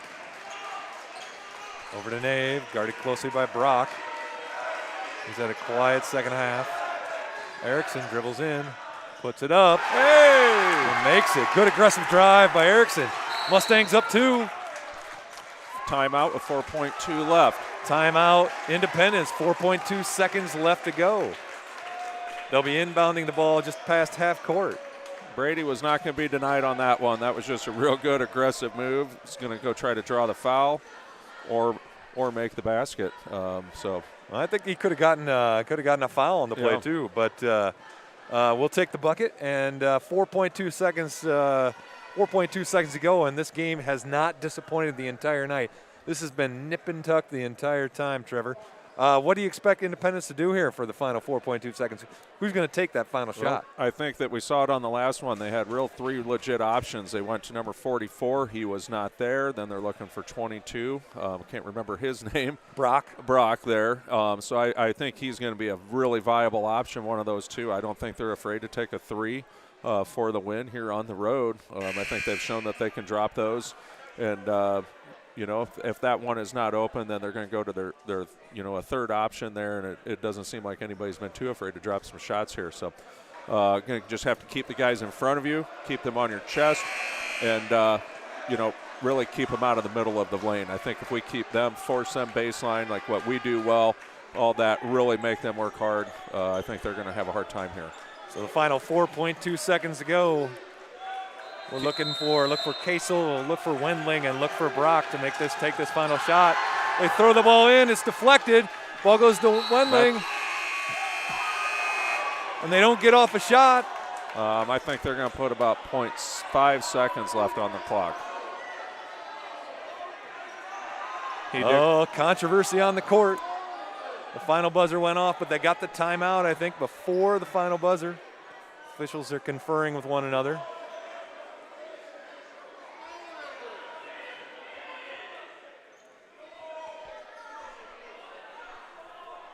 It'll be interesting to see what they call. They didn't really have possession, so until I think they were, yeah, 0.8, that's probably not a horrible call. They didn't have possession until the final, until there was less than a second left on the clock, so it's hard to, can't call timeout unless you have possession. I actually thought they gave him a little too much. I would have put 0.4, 0.5 on there. I actually saw the timeout being called. He did raise his hand with just a little bit of time, but it was a little bit less than that. They can't catch and shoot here in this scenario, whereas I believe, you know, 0.6, 0.5, it's going to have to be more of a tap. Dave Kutcher, if you're out there, my son Michael's in the game, and he's going to be guarding the out-of-bounds guy. 6'8" on 5'8" Schmidt, going to make the inbounds pass as hard as possible. 0.8, I don't think we can do a catch and shoot here. I don't think there's enough time on the board to do that.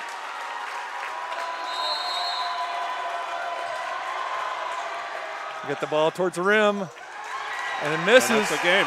And that's game. So they tried to get the alley-oop past the Kashel, but no good. Wow, what a game, Trevor. What a great game. I'm glad I stuck around here with you tonight, Eric. Thank you to Dave Kutcher for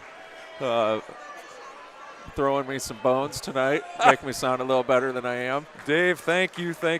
You are welcome to send us a text message anytime. I'm going to have to give you my cell phone number, brother. We really appreciate your help and appreciate you tuning in, and we appreciate everyone tuning in tonight. It's what a great night of basketball. Mustangs put up 63 points tonight. That's a great night. I mean, I thought it was an excellent offensive performance, something they can really build on going forward the rest of the year. I agree 100%. They had really struggled the last couple against Solon and Beckman. I think Beckman, we scored a total of 29 points. You know, so some rough outings. Hopefully tonight, you know, they've kind of worked some of the kinks out. You know, especially that 1-3-1 defense. You know, they really executed against that defense and made them pay for, you know, what I would consider more of a passive defense. As the night wore on, though, Independence went to a man-to-man. That seemed to be a little more effective. But then, you know, Mount Vernon eventually got used to it and started to execute against that. So their growth this season, I think they throw different things at them. They're figuring it out. I think early in the season they'd struggle to figure that out. They get a little bit tentative, and it's really showing the growth of this outfit. And I mean, it's a young group, very young group of kids. And so, you know, that growth they get this year, it's not only going to be a benefit for the remainder of this season as they get into playoff basketball, but also these years coming forward. These are valuable minutes and valuable games, playing close games like this for all these young men. Absolutely. Hey, score update from the girls over. They're playing at Independence tonight, and nice win for the girls, 60-40 over Independence. So, what a turnaround they've had this season too. You know, last season they did not win a lot. So, kudos to the girls and to Coach Sanderson for a great win over at Independence tonight. So.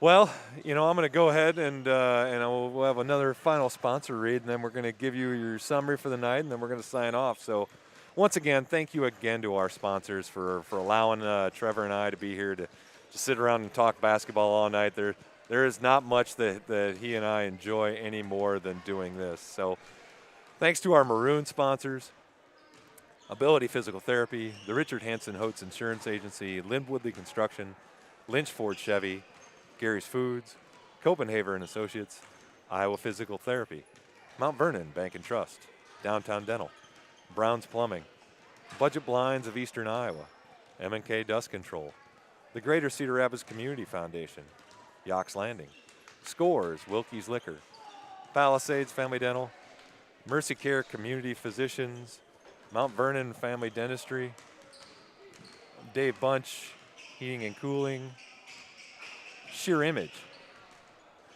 Cause Team, Photo Image, Ace Hardware of Mount Vernon Insurance Agency, Chameleons Pub and Grub, U.S. Bank Home Mortgage Purchase and Refinancing, Mount Vernon Eye Clinic, and Bluegrass Enterprises. Thank you again to all our sponsors. You're the ones who make it happen. We couldn't do it without you. So some final thoughts, but before we get to those, Trevor, who do you think for player of the game? I'm going to go with a twofer. A twofer? Oh, you know you got to make a call. You got to make a decision. Brasi and Meeker. Oh, so Brasi and Meeker, why? I mean, I just thought they both brought exceptional energy.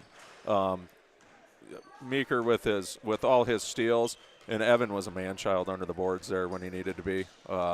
Put up the points when he needed to be. But I really thought the two of them were the controlling influence. And then, you know, I guess you got to put Brady up in there with a wonderful game-winning shot with 4 seconds left. But I'm going to go with Jensen and Evan just for the whole game. But, boy, I was just really proud of the whole team in general. I mean, Trenton Pitlick gave great minutes when he was in. All of them. Absolutely. Great team effort tonight from your Mustangs. You know, we got a game coming up now again on Friday. You know, this time of year, the action. Who's your player of the game? You know, the play-by-play guy picks it. Okay. I just agree. That's my job is to agree. I thought we were going Michael Briesmeister, you know, that last one. That fantastic defense on the last play. Well, you know, I'm a little biased, but he's my MVP just about every day. So, you know, taking on Maquoketa on Friday, that was a game that Maquoketa kind of ran our doors off last time. And we're playing up at Maquoketa then on Friday. What do you expect to see on Friday out of the Mustangs? Well, I think we're a different group, and I think they showed it tonight that if they come out and play the way that they are capable of, I mean, this would only build their confidence as going into there. Seeing that ball starting to go through the bucket for a young team is immeasurable and usually leads to good things moving forward. Awesome. Well, with that final thought, folks, you know, the girls will be here at home on Friday, so I invite you to tune in. That'll probably be Jim Beatty and my good friend and neighbor Kirk Wishmeyer with the call on Friday. I will be following the boys, and Michael and Joseph and Trevor will be following Cooper out to Maquoketa on Friday, so we will you'll probably hear from us next week. But I'm Eric Briesmeister. He's Trevor Parks. On behalf of Mustang Vision,